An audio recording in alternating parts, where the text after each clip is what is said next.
karena dia terlalu banyak framingnya, tapi kemampuannya berdialog tak ada, berdata hanya keluar-keluar saja. Silakan teman-teman naik di sini, kita berdiskusi, nggak usah sungkan. Selama Anda berdiskusi dengan baik, dengan data, dengan dalil, kita akan layani dengan baik. Silakan.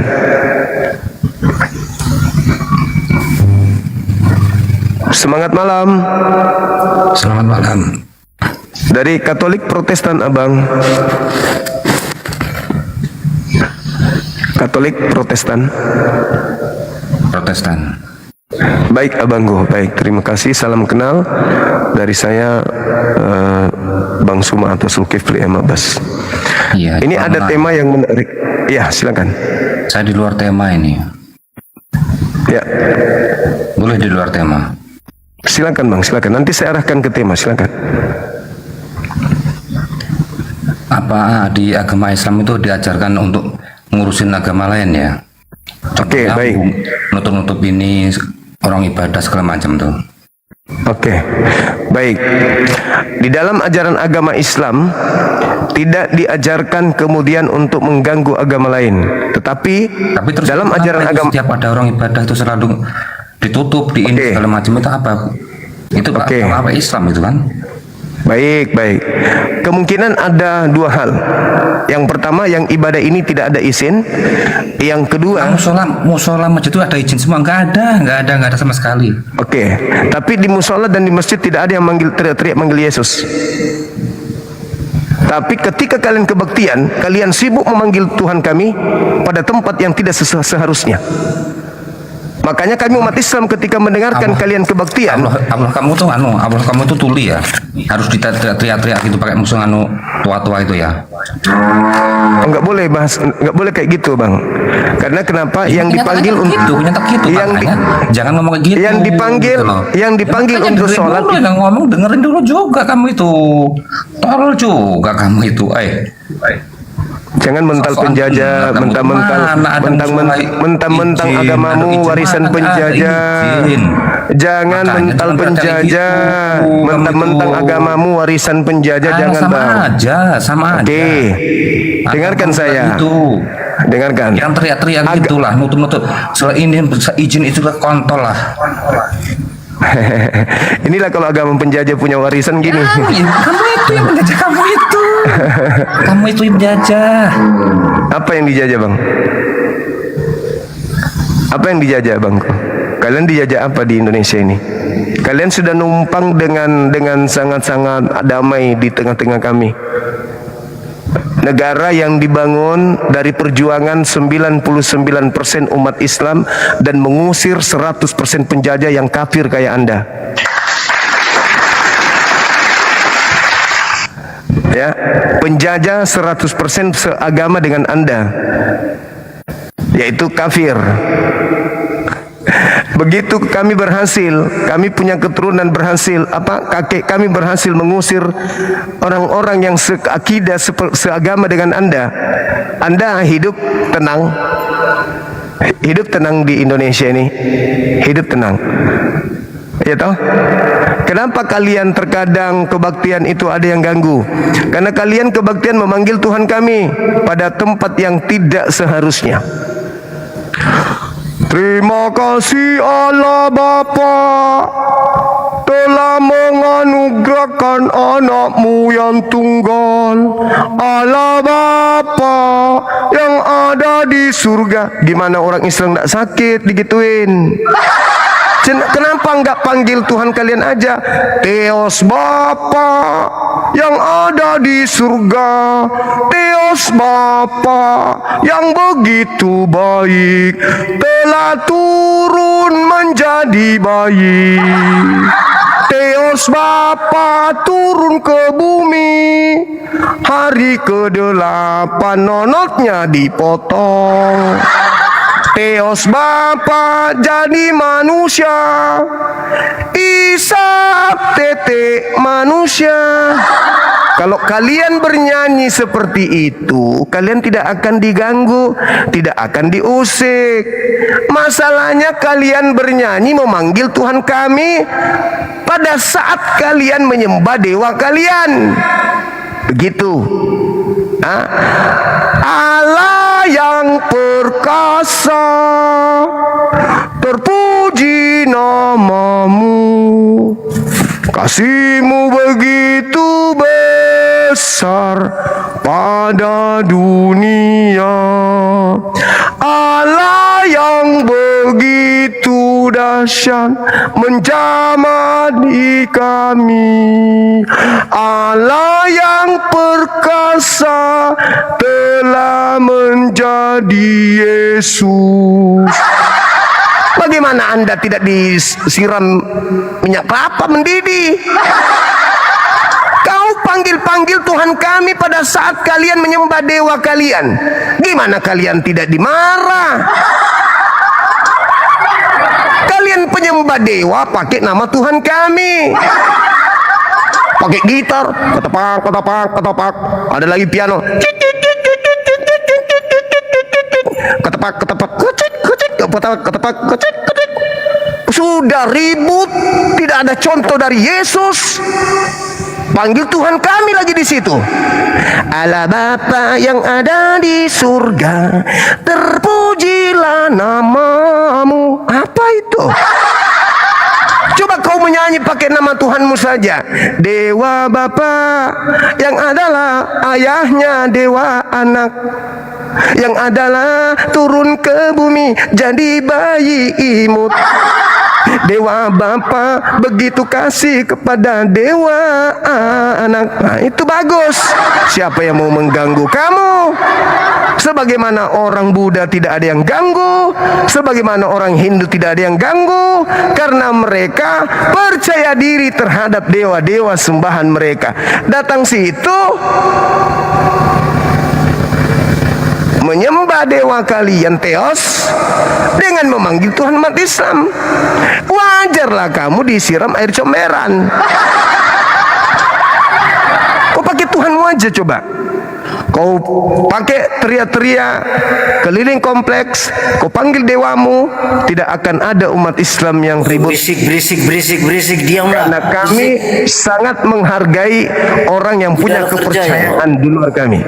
Gak ada kerjaan. Masalahnya kalian memanggil dewa kalian dari Roma itu, sendiri kau orang dewa gila aja Roma lu. yang kalian sembah itu kalian panggil dengan nama Tuhan kami. Iya, pantaslah kalian dilempar pakai tutup panci. Yang kamu masih dalam kuburan itu. Nah, Tuhan dalam kuburan. Kalau Tuhan kamu yang tergantung di pohon itu siapa namanya? Tuhan kamu masih mayat dalam kuburan, mamat. Oh, Tuhan kami Nabi Muhammad. Nah, bagus. Iya. Itulah kebodohanmu. Berarti Tuhanmu juga Paulus dong. Iya kan? Bahas Tuhan Berarti Tuhanmu juga Paulus, karena Pauluslah yang mengajarkan Kristen. Paulus yang mengajarkan jangan bersunat. Paulus yang mengajarkan kemudian makan babi. Paulus yang mengajarkan ibadah minggu.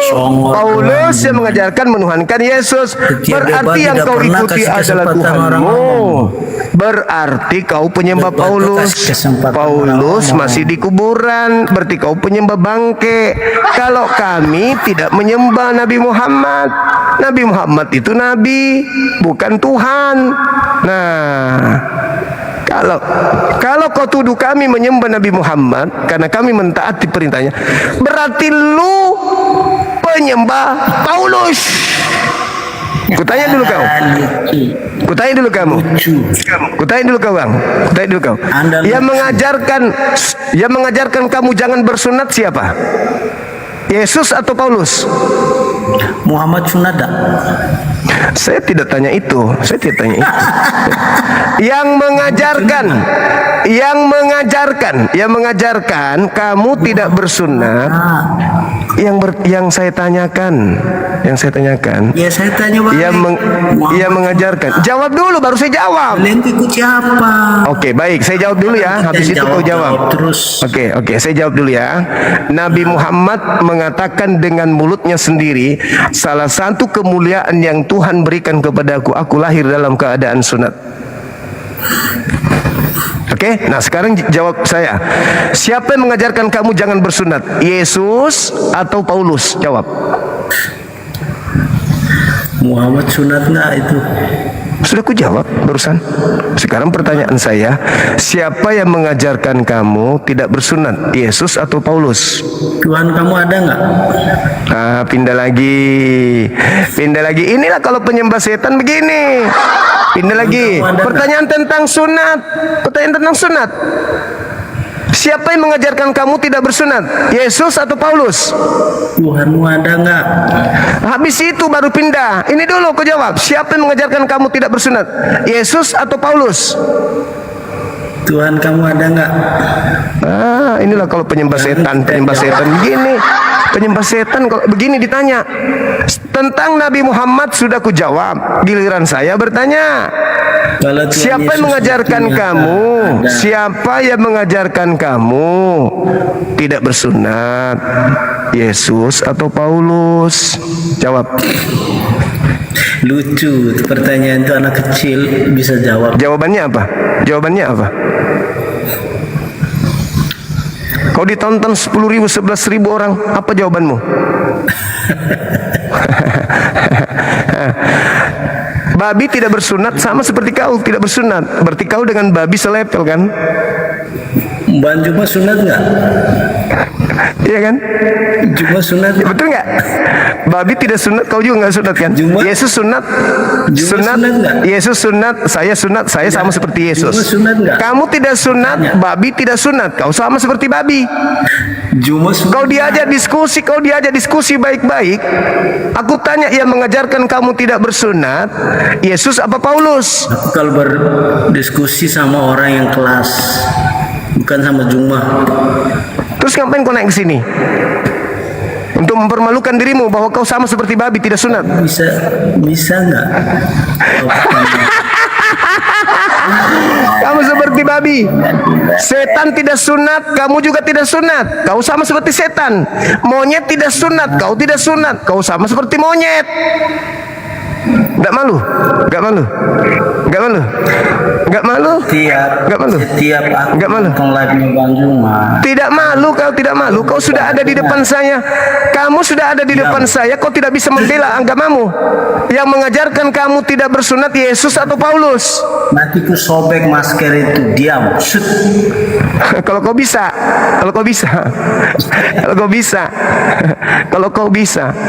Ayo.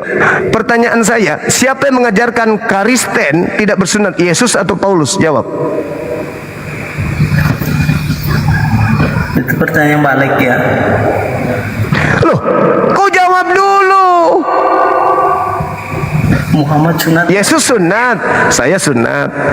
Setan tidak sunat, kau juga tidak sunat. Pertanyaan saya, siapa yang mengajarkan kau ikut setan tidak bersunat? Jawab.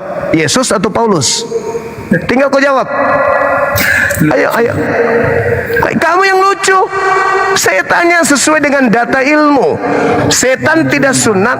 Pertanyaan saya, siapa yang mengajarkan kau ikut setan tidak bersunat? Paulus atau Yesus? Jawab. Kita masuk ke tema ini aja. Tuhan. Malu dia. Malu dia.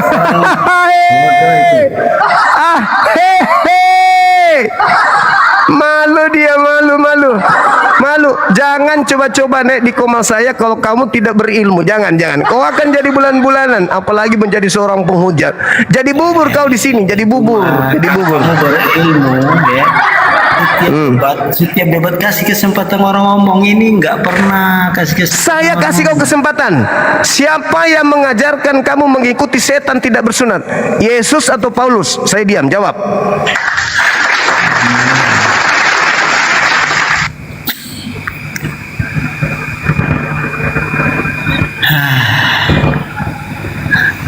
Cuma apa? Cuma.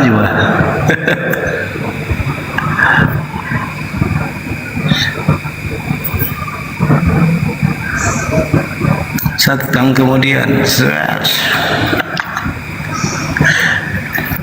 apa? Pertanyaannya apa? Siapa yang mengajarkan kamu ikut setan, tidak bersunat? Yesus atau Paulus? Jawab.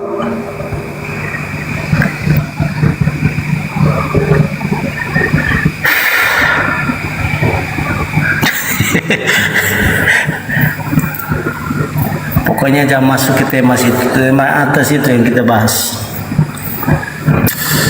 Nyerah ya, nyerah. Oke. Sunat aja, bantuin aja nggak sunat. Oke, udah, jangan bahas katanya sudah. Masih mau lanjut? Ya sudah, silakan jawab. Bantu aja nggak sunat. Kenapa harus bahas sunat? Mau pindah ke tema atau disunat nih? Terserah. Oh ya sudah. Siapa yang mengajarkan kamu tidak bersunat? Yesus atau Paulus? Kenapa harus bolak-balik di situ? Ya kamu belum jawab. Kenapa harus bolak-balik? Supaya kita tahu kau itu pengikut Yesus atau kau pengikut Paulus. Silakan.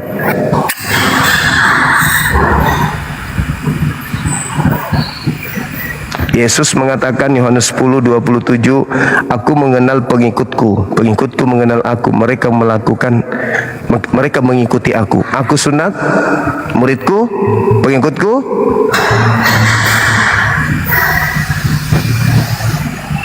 Ayo. Allah diresmikan. Oke. Apa? Ulang-ulang. Yesus berkata dalam Yohanes 10 nomor 27, aku mengenal pengikutku, pengikutku mengikuti aku, pengikutku mengenal aku, mereka mendengarkan suaraku dan mengikuti aku. Aku bersunat, pengikutku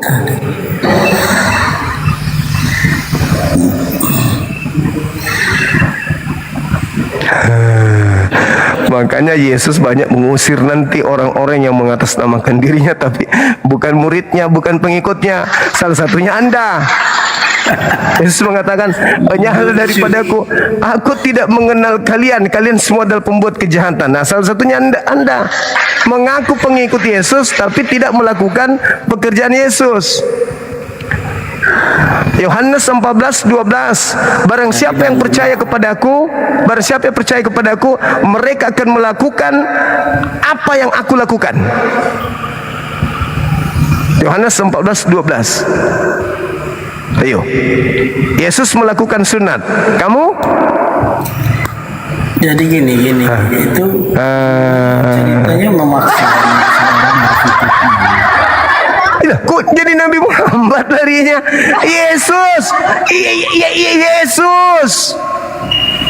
Yesus yang berkata begitu, bukan nabiku. Lucu ente.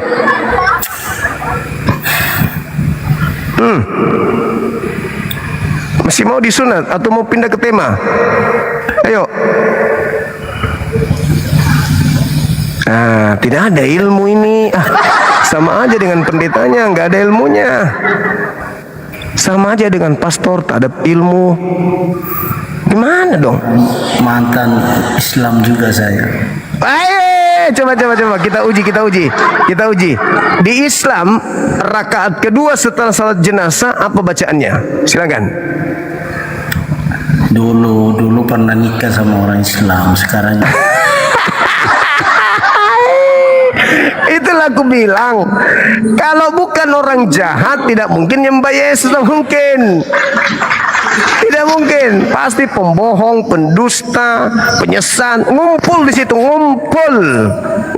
Kenapa Banjuma ini bahas tentang Yesus? Mulai nangis. Mulai nangis. Bang Juma, selamat malam. Iya. Malam juga. Malam, ya. Katolik, Protestan. Katolik Timor Leste. Oke. Pertanyaannya, pertanyaannya bilang bagaimana sunat? Sunat. Yesus sunat. Paulus Ya. melarang sunat. Yesus melarang. Yang mana yang Anda ikutin? Yesus sunat, Paulus melarang sunat. Yang mana Anda ikutin? Oh, tema ini ya. Iya, masuk ke tema lagi. Bukan sunat lagi. Oh, iya. Oke. Silakan. Kami mengikuti Yesus. Ya, ngikuti Yesus. Yesus sunat, Paulus melarang sunat. Mana yang Anda ikutin? Mana yang Anda ikutin? Yesus. Yesus sunat, Paulus melarang bersunat. Yang Anda ikuti siapa? Saya ikuti Yesus. Berarti Paulus salah ya? Saya kurang tahu. Saya kalau tanya bilang ikut Yesus, saya ikut Yesus. Nah, Yesus masuk ke sinagoge hari Sabtu. Anda masuk ke mana? Hari Sabtu Yesus masuk ke sinagoge. Anda hari apa masuk ke mana?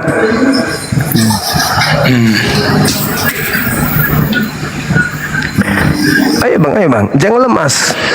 Gitu. Jangan kayak di atas body aja yang kuat tapi ilmunya nggak ada. Saya primo Diansa, primo. Se fidiante Diansa, nasira, Betel Diansa. Explica tok. Hirus lihat niasa dia kela. Kita. Nia pergunta nih Ansa pergunta. Dia hendak nusalah ke adora ini maroma temi terus deh Yesus nyenar. Silakan berembuk berembuk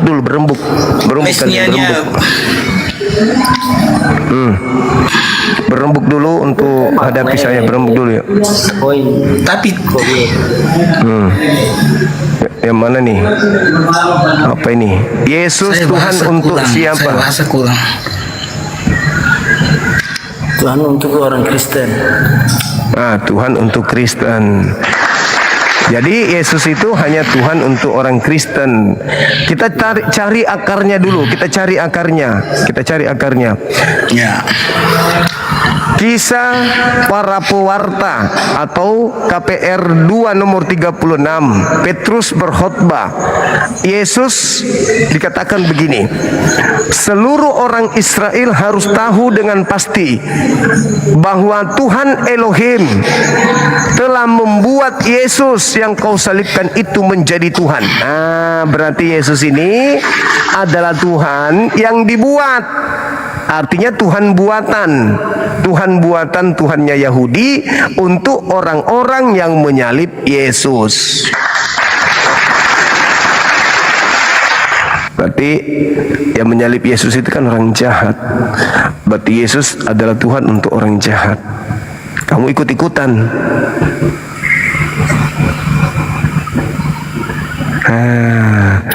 Ketahuan ikut Tuhan orang jahat. Ketahuan. Yesus itu tadinya bukan Tuhan. Cuma lebih baik berhenti tiap hari, pagi, malam, siang bahas. Gak ada kerja lah ya. Bisa saya berhenti, bisa. Kalau Kristen sudah menggunakan pakaian Kristen, jangan menggunakan pakaian Islam. Berhenti saya. Apain saya sibuk? Gimana orang Kristen pakai Islam? Ini Bibelmu nih, luarnya saja namanya Alkitab nih. Alkitab namanya nih. Alkitab itu nama lain dari kitab suci Al-Quran. Ketawa. Ketawa dia. Kenapa ketawa? Karena kamu nggak tahu, atau kamu pura-pura nggak tahu. Apa arti Alkitab? Arti Alkitab itu adalah kumpulan kalam Allah. kumpulan firman Allah. Alkitab itu adalah penamaan terhadap firman Allah yang datang kepada Nabi Muhammad sallallahu alaihi wasallam. Nah, sekarang di luar Indonesia, sebelum penjajah masuk ke Nusantara, apa nama kitabnya orang Kristen?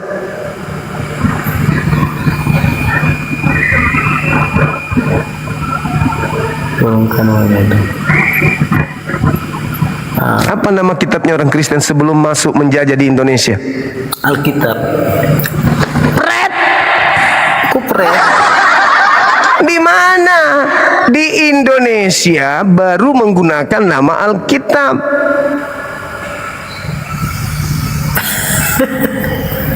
Lucu ya. Kok lucu? Kenapa tidak membahas tentang Muhammad? Nah, justru inilah yang saya bahas tentang Nabi Muhammad. Fawailul lil ladzina yaktubuna alkitaba biaidihim tsumma yaquluna hadzal min indillah.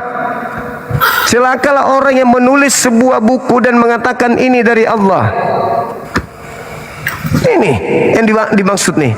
Al-Quran surah Al-Baqarah ayat 79. Ini yang dibahas. Sebuah buku ditulis mengatasnamakan Allah. Makanya di luarnya Alkitab. Dengan menyebut Alkitab berarti menulis kitab mengatasnamakan Allah. Karena Alkitab itu wahyu dari Allah. Itu. Zalikal kitab la raiba fihi hudal lil muttaqin.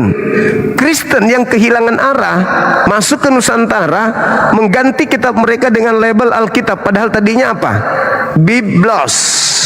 Biblos kalau diterjemahkan ke Indonesia buku-buku atau kumpulan buku-buku. Kenapa jadi Alkitab? Kutanya dulu saudara, Biblos artinya apa? Biblos artinya apa? Lucu juga Bang Juma ini. Lama-lama jadi pelawak. Biblos artinya apa? Lama-lama jadi pelawak ini Bang Juma. Biblos artinya apa? Seorang ulama.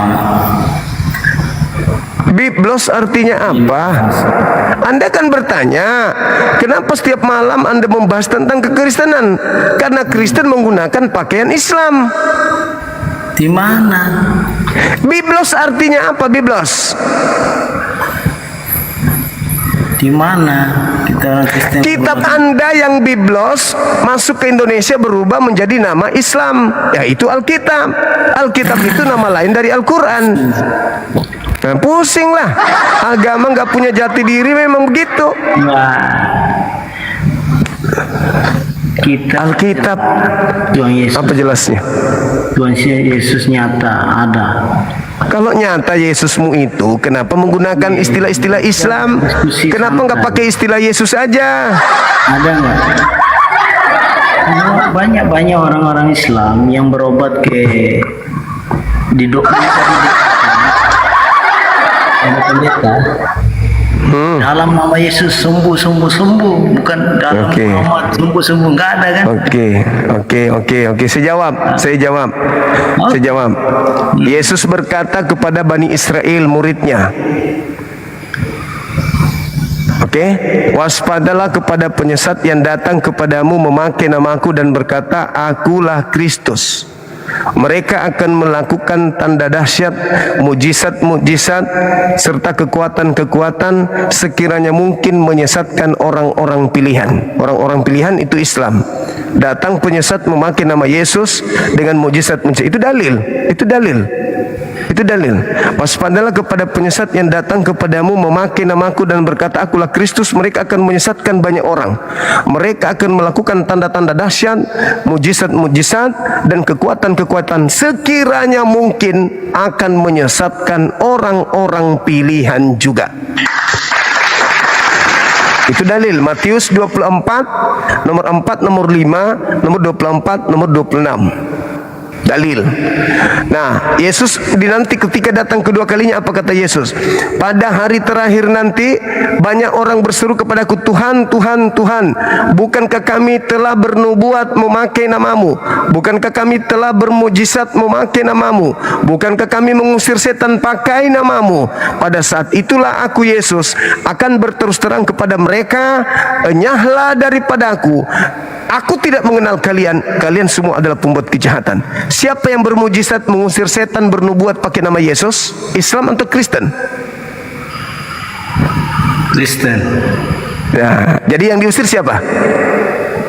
Apa? Yang diusir Yesus siapa?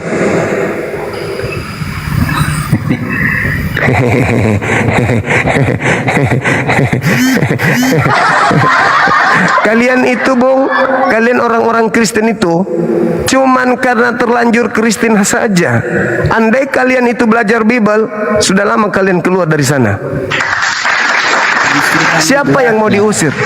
Siapa yang mau diusir? Dan kami masih kuat, iman kami kuat, karena kami. Iya, harus kuat, karena neraka juga butuh penghuni. Harus kuat. Harus kuat, karena nubuatan Yesus harus terjadi. Apa itu? Adanya sekelompok manusia yang akan diusir Yesus. Kalian harus kuat. Kuat mempertahankan kepercayaan, keyakinan kalian. Silakan. Harus kuat. Keturunan kalianlah yang akan diusir oleh Yesus nanti. Harus kuat. Neraka juga butuh penghuni. Gak boleh juga masuk surga semua. Aduh. Sabar ya, Bang. Pendetamu suruh kau turun itu. Takut pendetamu kamu waras. Turun. Jangan mau didebat sama Bang Suma. Turun. Nanti kurang perpuluhan. Turun. Please. Jangan kau berhadapan Suma. Atau kalau kau bertahan, usahakan pura-pura gila. Halo saudara Umbu. Selamat malam, Pak. Halo saudara Umbu. Ya. Malam juga Katolik Protestan. Ya, salam. Katolik, silakan buka kamera, silakan. Ya, salam. Silakan buka kamera, silakan. Oke, Bang. Ya, Oke. cuma bilang aja. Buka kameranya, Bang. Oke. Buka kameranya, Bang. Dari Katolik ya?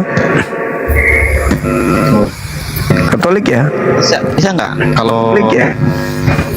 bisa nggak kalau berhenti Ini orang Bangladesh ini, dari India mungkin. merendahkan agama orang lain tuh? Kenapa? Orang lain gitu. Yesus mengatakan di dalam Matius 7 nomor 6, jangan kau memberikan mutiara kepada babi dan barang-barang kudus kepada anjing. Itu kata Yesus. Bersyukur kalian ini saya mau kasih mutiara. Saya kasih kalian barang kudus. Kenapa kalian tidak mau? Yesus malah melarang orang Yahudi mengajarkan ajarannya kepada non-Yahudi. Begitu, Bung. Jadi saya tidak merendahkan, saya meluruskan. Karena agama Anda itu memiliki amanat agung. Pergilah ke seluruh dunia, jadikanlah seluruh manusia menjadi Kristen. Matius 28 nomor 19. Wajar ketika saya tampil, ketika ada upaya-upaya untuk melakukan pendangkalan akidah, mengajarkan anak-anak kami menjadi Kristen, wajar kami tampil untuk membentengi akidah anak-anak Islam agar jangan keluar dari Islam menuju kepada kebinasaan. Wajar itu. Negara menjamin setiap agama untuk menyebarkan agamanya berdasarkan dan kepercayaan masing-masing. Anda nggak punya hak untuk melarang itu. Begitu juga agama Anda. Beritakanlah Injil, Bible kepada seluruh makhluk. Ada juga itu. Kami juga tidak mau melarang. Jadikanlah seluruh bangsa menjadi pengikutku, menjadi Kristen. Kami juga nggak melarang. Cuman karena kalian ingin menjadikan seluruh bangsa menjadi Kristen dengan pola menghalalkan sesuatu yang tidak sesuai dengan data di dalam kitab kalian, maka kami hadir. Contoh, kalian menyebut kitab kalian dengan Alkitab, itu sudah melanggar. Kalian menyebut Tuhan kalian dengan sebutan Allah, itu sudah melanggar.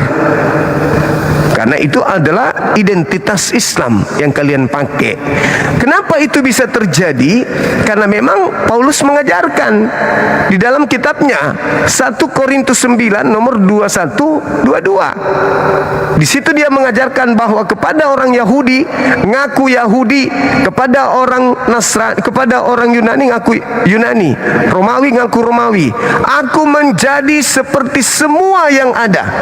Aku telah menjadi menjadi apapun itu. Kalau ada orang yang bodoh, aku menjadi bodoh. Kalau ada orang cerdas, aku menjadi cerdas. Kalau ada orang Roma, menjadi Roma. Aku menjadi Yunani, Yunani. Orang yang tak Torah menjadi Torah. Untuk apa? Untuk memenangkan orang-orang untuk masuk menjadi pengikutku. Itu yang Anda harus pahami. Maka kami bertugas untuk membentengi akidah generasi Islam agar jangan kemudian bisa terkontaminasi dengan ajaran aneh. Ajaran aneh menurut kami. Karena kenapa? Ya Tuhan sudah ada pencipta langit dan bumi. Loh, kok ada anaknya orang jadi Tuhan? Ya, aneh buat kami. Jangan marah. Kalian tidak aneh buat kalian, itu agama kalian. Tapi bagi kami aneh. Gitu loh. Manusia melahirkan pencipta aneh bagi kami. Sayangnya kalian tidak jujur mengajarkan itu kepada manusia. Andai saja kalian jujur, kita bisa diskusi dengan baik-baik. Jangan larang kita berdiskusi. Gitu loh.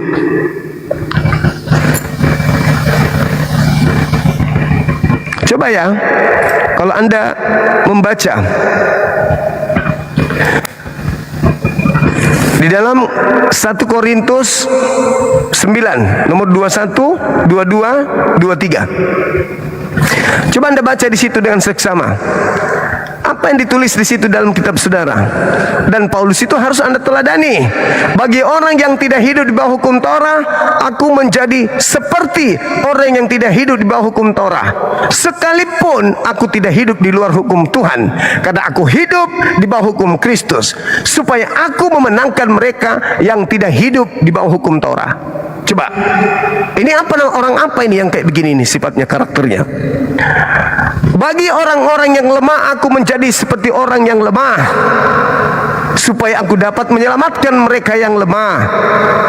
Bagi semua orang, aku telah menjadi segala-galanya, supaya aku sedapat mungkin memenangkan beberapa di antara mereka. Kepada orang lemah, aku menjadi orang lemah. Aku menjadi segala-galanya demi untuk mendapatkan orang-orang sebisa mungkin sebagian menjadi seperti aku. Nomor 23. Segala sesuatu itu aku lakukan karena Bible, supaya aku mendapat bagian di dalamnya. Nah itu, makanya kami membentengi akidah Islam supaya jangan terkontaminasi ajaran yang datang seperti bunglon. Demikian. Semangat malam, saudara. Malam Bang Suma. Malam, jumpa lagi kita. Silakan. Sorry baru gabung ini udah tengah malam. Iya, nggak apa-apa, nggak masalah, Bung. Ya, 10 menit tadi saya masih saya baru buka HP, masih sempat lihat lah apa yang didiskusi begitu. Baik. Iya. Jadi saya menanggapi lebih dulu Bang ya. Izin. Boleh. Ya. Saya dengarkan. Silakan. Okay. Silakan. Jadi memang begitu juga Bang, dalam ajaran kita memang diperintahkan untuk memberitakan kepercayaan kita, firman lah, diperintahkan kita untuk. Tapi itu kita tidak terlalu apa istilahnya Bang, sampai mau macam memaksa begitu, karena itu kita lebih kasih ke hak bebas kita untuk percaya apa yang kita beritakan atau tidak begitu. Jadi kita tidak memaksakan orang untuk sampai terlalu percaya. Jadi yang kita mau itu memang dia betul-betul menyadari sendiri apa yang kita beritakan Bang, seperti itu. Ya begitu aja Bang. Kalau dari kita memang ada sama perintah untuk memberitakan. kebenaran yang menurut kami lah Bang ya, gitu. Ya, tapi Bung, tadi saya membacakan dalil 1 Korintus 9 nomor 21, 22, 23 itu. Pola yang dilakoni oleh Paulus ini itu sebenarnya strategi yang tidak pernah dicontohkan oleh Yesus. Sedangkan strategi yang digunakan oleh Paulus itu dipraktikkan oleh saudara kami Kristen di Indonesia ini. Menjadi segala dari segala. Masuk ke Bali, Tuhannya Kristen berubah menjadi Sang Hyang Widi. Masuk ke Medan, berubah menjadi Debata. Masuk ke Bugis, menjadi Puang Allah Ta'ala. Masuk ke Indonesia, menjadi Allah. Jadi pola-pola seperti itu yang dilakoni oleh agama saudara. Artinya gini, saya melihat di dalam Filipi 1:18. Filipi 1 terkait 18. Ya, coba Anda baca. Kita dengarkan sama-sama.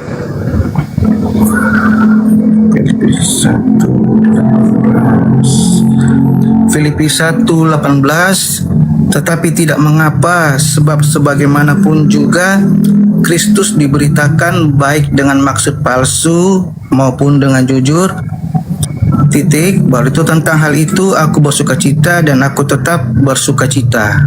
Nah, begitu. Nah, pertanyaan saya nih, bagus nggak kalau kita menyebarkan sesuatu dengan palsu? Tidak bagus, tidak bagus. Tidak bagus. Ya. Nah, itulah yang terjadi. Itu termasuk ini, Bung. Dengan palsu itu maksudnya ini Bible dikasih nama Alkitab. Itu palsu itu. Harusnya kan bukan Alkitab.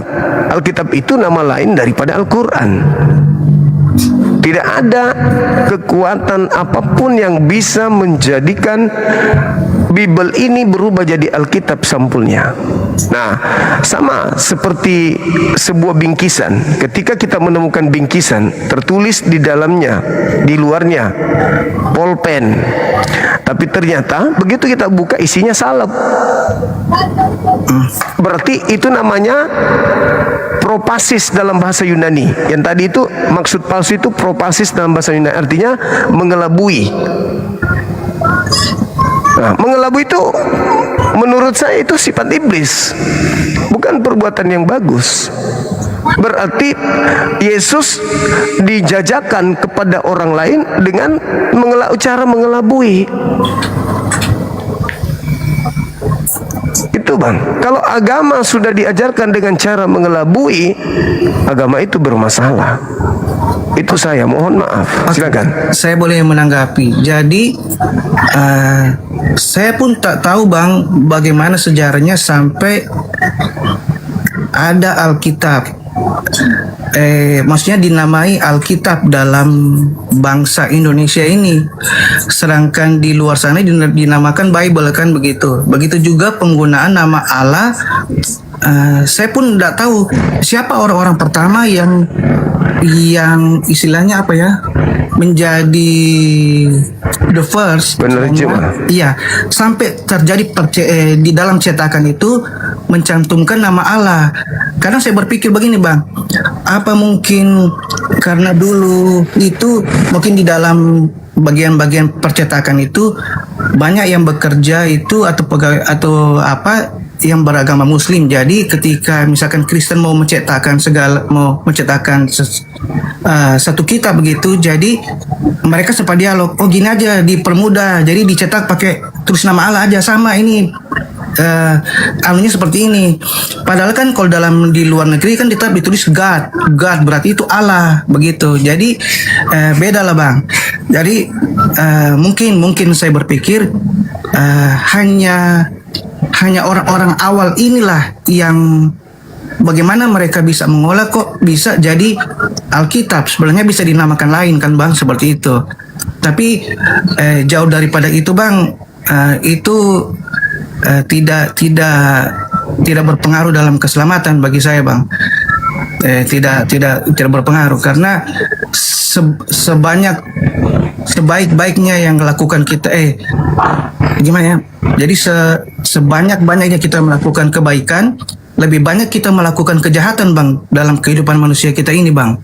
Jadi kita semuanya ini bang sebenarnya bang orang yang sangat-sangat berdosa bang. Sama abang juga dengan saya begitu. Lebih banyak kejahatan yang kita lakukan bang daripada kebaikan bang. Kalau mau jujur, tempat kita semua ini pasti neraka bang. Seperti itu. Nah, jadi dalam ajaran kepercayaan kita masing-masing ada poin-poin yang memang sangat menguatkan kita, sangat menyegarkan kita. Dalam kepercayaan abang pun kan, abang meyakini walaupun orang berdosa itu pasti karena dia memeluk Islam kan bang, istilahnya bisa selamat begitu. Sama dengan kita dalam agama Kristen juga ada ajaran yang begini bang. Jadi kasih karunia, walaupun kita hidup dalam dosa, tetapi kita itu ada satu firman yang bilang sedinar sehari. Jadi orang walaupun itu dia melakukan dosa begini, tapi di akhir hayatnya ketika dia mau meninggal, dia dalam keadaan sakit, dia tulus meminta ampun kepada Tuhan, itu dosanya diampuni bang. Jadi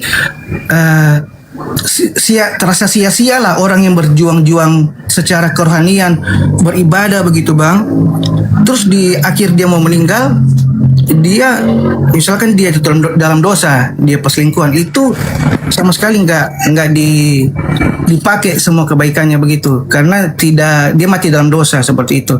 Beda dengan orang yang memang kejahatannya memang lagi jahat, ketika dia sudah mau mati, misalkan dia celaka, tapi dia masih ada sempat hidup dan dia sadar, dia minta ampun atas segala dosanya, terus dia meninggal, itu pasti di dalam surga begitu.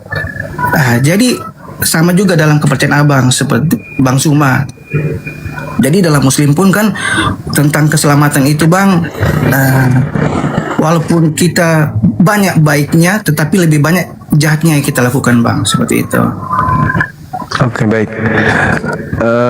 Jadi ketika berbicara terkait dengan penamaan, iya, penamaan, kalau saudara mengatakan seperti yang diurai tadi di awal, itu terlalu jauh, kemungkinannya itu sangat kecil.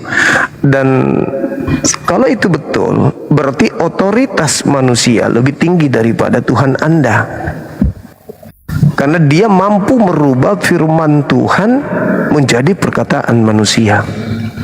Sedangkan firman Tuhan itu ketika dia diperbaiki, firman Tuhan dikoreksi, direvisi, berarti Tuhan yang ada di sana berfirman adalah Tuhan yang tidak maha tahu, sehingga dibutuhkan manusia untuk memperbaiki firman-Nya. Itu. Nah, kalau itu terjadi, maka orang berakal akan mengatakan, loh kok manusia lebih pintar dari Tuhan? Itu yang pertama. Yang kedua, kalau toh itu diterjemahkan oleh umat Islam dengan menggunakan nama Allah di sana, berarti orang ini harus kita pertanyakan, dia menulis itu apakah di bawah tekanan? Siapa yang menginginkan Bible dialih bahasakan ke dalam bahasa Melayu? Islam atau orang Kristen? Orang Kristen. Siapa Kristennya? Belanda. Apa posisi Belanda pada saat itu? Pemerintah. Pemerintah yang bagaimana? Ya, pemerintah yang otoriter. Berarti kalau umat Islam yang menerjemahkan menjadi Allah, berarti dia di bawah tekanan, dia di bawah ancaman senjata atau bedil untuk merubah kata God menjadi Allah. Itu yang kedua.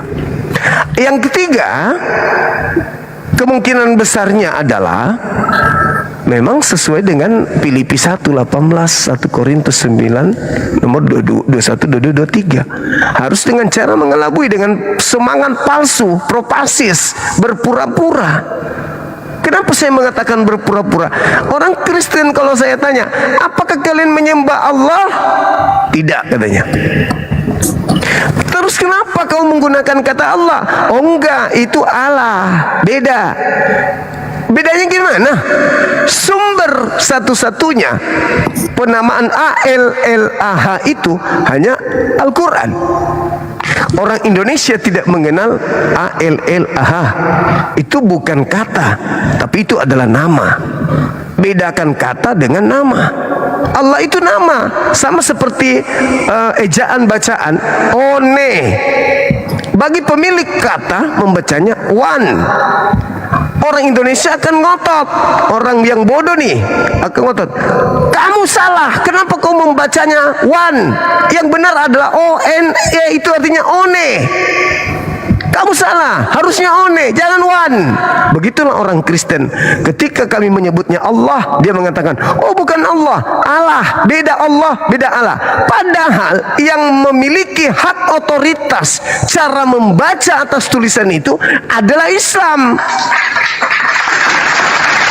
Tapi orang Kristen dia mencoba, oh tidak dong, itu kan punya kami Allah. Nah sekarang kalau itu benar, dari mana sumbernya kata Allah ini? Cek percek ternyata di Bible nggak ada kata Allah. Ujung-ujungnya dari Al-Quran. Berarti yang dipraktekkan di sini adalah yang tadi. Filipi 1:18, 1 Korintus 9 nomor 21, 22, 23. Untuk apa? Untuk mengelabui, untuk berpura-pura agar supaya dianggap Islam dan Kristen itu sama saja. Masuk aja di Kristen. Toh di Kristen Tuhannya sama. Masuk aja di Kristen. Toh kitabnya adalah sama. Sama-sama Alkitab kok. Al-Quran, Alkitab, Zalikal Kitab, la raiba fihi hudal lil muttaqin, kitabun anzalnahu ilaika mubarak, dan seterusnya. Sama aja, masuk aja Islam. Iya ya, daripada di sini saya capek sholat, mending saya di sini nyanyi saja sekali seminggu. Pindah. Itulah strategi yang dijalankan oleh bagaimana misionaris bisa mengkristenkan pribumi. Jadi itu Bung, itu amanat. Itu amanat agung. Makanya pergilah ke seluruh dunia, jadikanlah seluruh bangsa menjadi pengikutku. Nah, sangat disayangkan kalau orang Kristen pada titik ini tidak mengambil hikmah dari data itu. Ketika Yesus berpesan, waspadalah kepada iblis yang datang kepadamu memakai namaku. Penyesat dalam arti kata planos dalam bahasa Yunani, penyesat, antikristus, tukang jahat alias iblis. Waspada kepada mereka yang datang memakai namaku dan berkata akulah Kristus. Dia akan menyesatkan banyak orang. Nah, fakta itu ada, realita itu ada. Ketika Yesus berpesan agar waspada kepada penyesat, di mana Yesus mengatakan nubuatannya, Matius 12, 3, 8, 40. Angkatan jahat, orang jahat minta tanda, dan orang jahat tidak akan diberikan tanda selain anak manusia keluar dari kubur pada hari ketiga. Ketika iblis dikatakan dalam Yesaya 14 nomor 15 disimpan di kubur, Yesus sebelum terangkat ke langit berkata, iblis akan dilemparkan keluar. Saatnya iblis dilemparkan keluar. Yohanes 12 nomor 31. Nah, poin yang saya maksud di sana adalah ketika anak manusia ini keluar dari kubur, apa katanya? Kepadaku telah diberi kuasa, pergilah ke seluruh dunia, jadikanlah seluruh manusia menjadi muridku, ajarlah mereka melakukan segala sesuatu yang telah kuperintahkan kepadamu. Kalau ini Yesus, kenapa perintahnya menjadi Kristen? Kenapa perintahnya menyembah Dia? Kenapa perintahnya makan babi? Kenapa perintahnya tidak bersunat? Kenapa perintahnya ibadahnya menyembah kepada dirinya?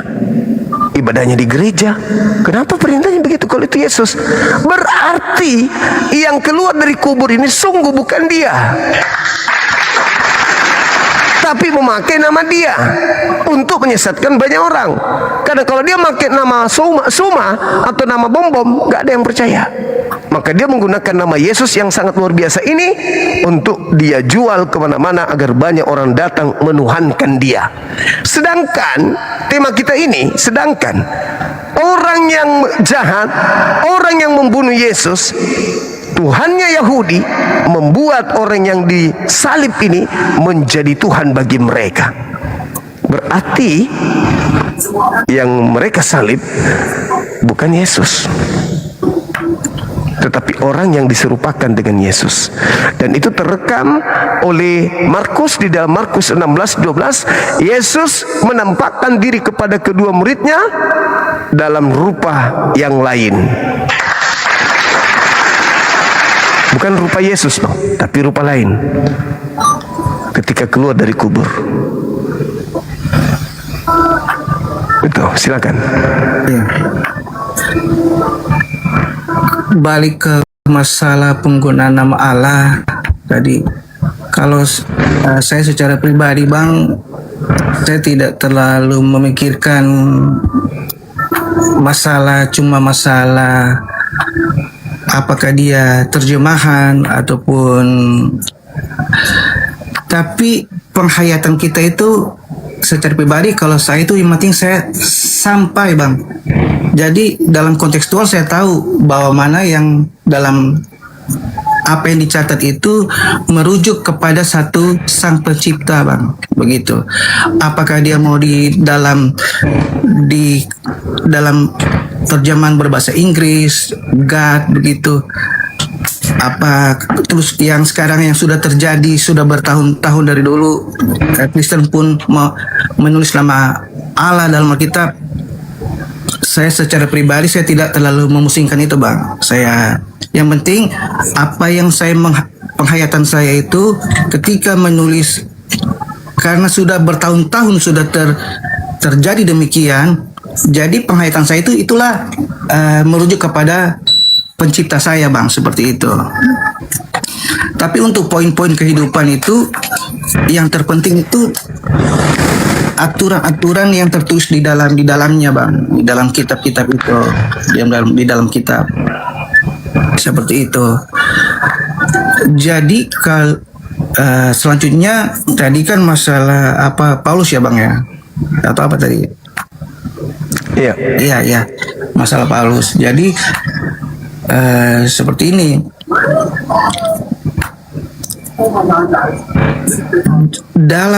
Dalam perjanjian dari zaman dulu sampai ke perjanjian baru, jadi untuk ditemukan orang melakukan hukum Taurat itu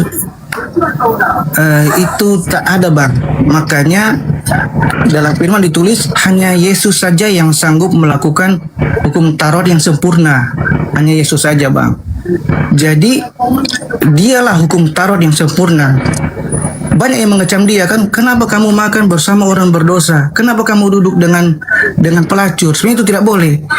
Tapi Yesus bilang, Yesus lebih mengutamakan hukum kasih. Kamu melihat orang ini tapi kamu tidak mengasihi, begitu.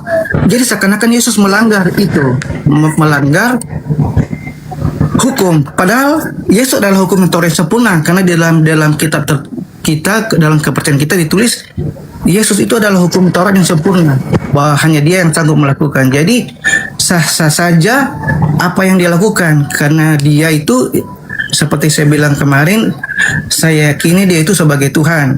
Karena ada beberapa poin, walaupun dalam Alkitab tidak tertulis bahwa Yesus sendiri mengatakan dia Tuhan, karena saya bandingkan di zaman dulu saja Bang, di dalam kitab Abang mau cari pun banyak Bang, Allah sendiri sudah berfirman kepada masa Israel, saya bilang, akulah ini, akulah yang menuntun engkau, akulah begini, aku yang membebaskan, aku yang. Jadi Allah sudah berfirman, tak ada, cuma secuil, cuma sedikit saja orang Israel yang percaya. Jadi bayangkan saja, Allah sendiri yang sudah memberitakan itu Bang. Orang Israel tetap tegar tengkuk, keras kepala. Berarti itu kepercayaan itu Bang tergantung pribadi kita masing-masing sebenarnya Bang. Bukan karena ada sosok siapapun yang mau ditampilkan, kalau dia bukan itu yang saya mau cari, saya nggak percaya sama itu, saya lebih percaya patung inilah untuk saya sembah, begitu. Jadi beda pribadi, beda pandangan lah untuk dia percayai Bang di zaman itu. Padahal kan Musa pun sudah disertai dengan tongkat-tongkat, dengan apa istilahnya, kuasa-kuasa ilahi udah dilengkapi sama Musa. Tapi toh bangsa Israel itu tetap tidak percaya Bang kalau itu dari Allah. Jadi dalam perjanjian baru pun di zaman Yesus, sekalipun Yesus mau menyatakan dia itu Tuhan, pasti orang-orang itu akan lebih ini lebih dongeng, ini nggak bisa dipercaya. Jadi makanya banyak Yesus mengatakan dalam bentuk-bentuk perumpamaan, misalkan saya sudah ada sebelum di zaman Abraham, begitu. Baru itu juga kan. Jadi ada banyak juga yang sampai saya mengimani bahwa Yesus itu Tuhan. Jadi dalam perjanjian lama sudah ada nubuatan-nubuatan begitu. Terus secara kontekstual, secara tulisan dalam Bible, pribadi Yesus itu berbeda dengan apa yang manusia biasa lakukan begitu. Terus dia menang atas maut. Yang dalam kepercayaan kami dia itu kan disalibkan kan Bang, dalam kepercayaan kami dia disalibkan, tapi dia menang atas maut. Jadi kalau mau dibilang pun skenario itu kita secara manusia nggak bisa pikirkan, dan itu hak Tuhan. Kita nggak bisa macam mau mengoreksi apa yang maunya Tuhan. Sama seperti saya bilang sama Abang kemarin, tuh karena Allah itu tak terbatas Bang. Jadi kita sama-sama kita tepikan pikiran kita Bang untuk mengimpasibelkan bahwa Yesus itu adalah Allah. Itu sangat mudah Bang, karena Allah itu tidak ada yang bisa membatasi Allah. Allah mau menjadi manusia, itu hak dia, otoritas dia Bang. Jadi nggak ada satupun yang bisa membatasi. Dia mau jadi hewan atau menjadi apa, itu tidak ada yang bisa batasi, karena dia adalah Tuhan. Segala-galanya dia bisa. Seperti itu. Tergantung lagi kepercayaan orang-orang kembali ke kita Bang. Kita mau percaya secara pribadi atau kita cuma percaya atas apa ini yang diberitakan pendeta. Saya tidak seperti itu Bang. Pendeta-pendeta pun saya meyakini Kristen itu secara pribadi. Saya tidak berdasarkan apa kata-kata pendeta atau apa. Jadi saya banyak menggali lah Bang begitu. Makanya saya lebih akrab dengan orang-orang. Saya tidak ada perdebatan. Saya malah lebih mencari apa yang lebih mendekat lah kita. Karena saya menjunjung tinggi untuk hak kita masing-masing untuk memeluk agama seperti itu Bang. Seperti itu. Oke, baik. Jadi saudara mengatakan bahwa orang-orang Yahudi yang menyaksikan Musa saja tegar tengkuk. Iya. Iya kan ya? Iya. Hanya sedikit yang beriman, bla bla bla dan seterusnya. Artinya bahwa ketika Yesus datang pun Yesus diperlakukan sama. Ditolak, bahkan hampir dibunuh, bahkan menurut saudara Kristen dibunuh. Iya kan? Iya.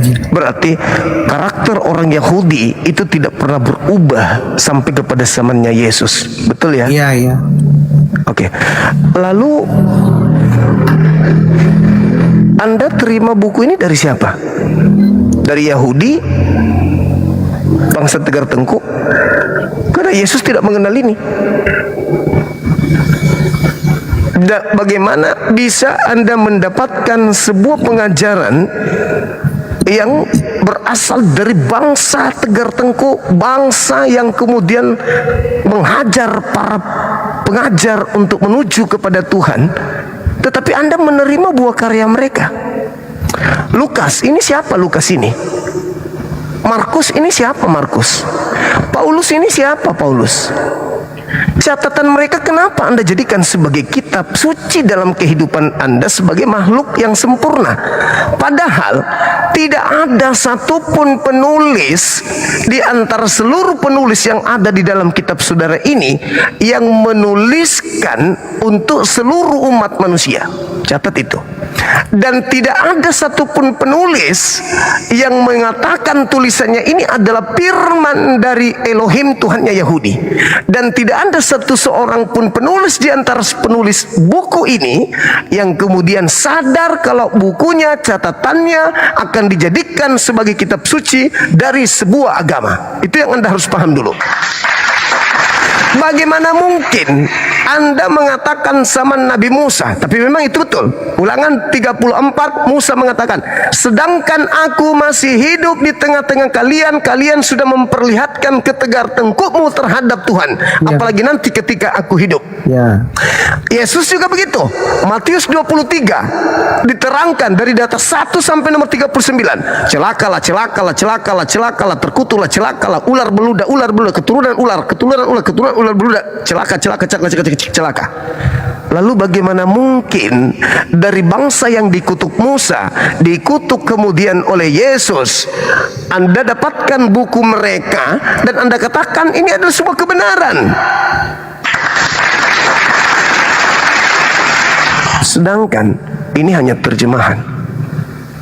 Yesus tidak memberikan legitimasi, Yesus tidak memberikan validasi, Yesus tidak memberikan pengesahan, bahkan Yesus tidak mengenal para penulis satupun. Cuma namanya doang yang sama. Matia, Yohana, kemudian siapa lagi?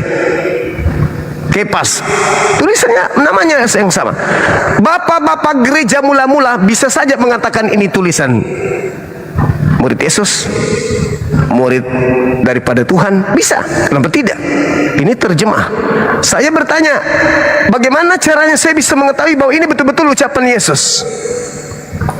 Siapa yang bisa memberikan kemudian jaminan ini adalah ucapan Yesus? Apa dasarnya? Sementara ini dikoreksi, direvisi setiap saat. Berbeda dengan Al-Quranul Karim. Al-Quran dihafalkan, Nabi Muhammad menghafal, sahabat menghafal. Sebelum hafalan pindah ke oknum yang lain, mereka kudu wajib kemudian mendapatkan ijazah, legitimasi, pengesahan. Anda sudah berhak menjadi pengajar, silakan ajarkan yang lain. Sebelum Anda menjadi pengajar, Anda saya tes dulu. Itu di Islam.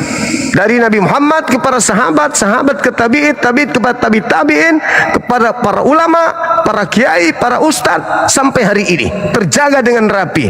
Berasal dari satu sumber. Kalau kitab saudara berasal dari bangsa yang tegar tengkuk, pembunuh para nabi, penyalib para nabi. Lalu Anda mendapatkan sebuah kepercayaan berasal dari sana. Apa jaminannya? Itu yang pertama. Yang kedua, maukah Anda saya berikan uang palsu 1 miliar, habis itu saya buat catatan-catatan di bawahnya? Kamu harus mengasihi anak yatim piatu, kamu harus menjaga kemudian hubunganmu sesama manusia, kamu harus memberikan santunan kepada janda-janda orang tua. Bagus sekali. Tapi materinya uang palsu.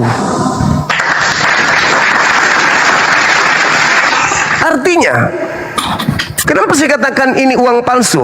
Coba Anda lihat pengajaran di dalam pengajaran Lukas, kisah para rasul 17 nomor 21, 22, 23. Bagaimana ketika ketika Paulus datang bertemu dengan orang-orang Athena. Apa kata Paulus di sana? Aku melihat kalian ini begitu tekun menyembah, beribadah kepada dewa agnostos theos. Dan aku melihat di salah satu kuil tempat ibadah kalian ada tertulis agnostos theos, dewa yang tidak dikenal. Maka aku datang kepada kalian mengajarkan kalian bahwa dewa yang kalian tidak kenal itu, inilah sekarang yang aku ajarkan, yaitu Yesus. Dewa yang selama ini kalian sembah, inilah yang saya ajarkan kalian, yaitu Yesus. Apa reaksi orang Athena?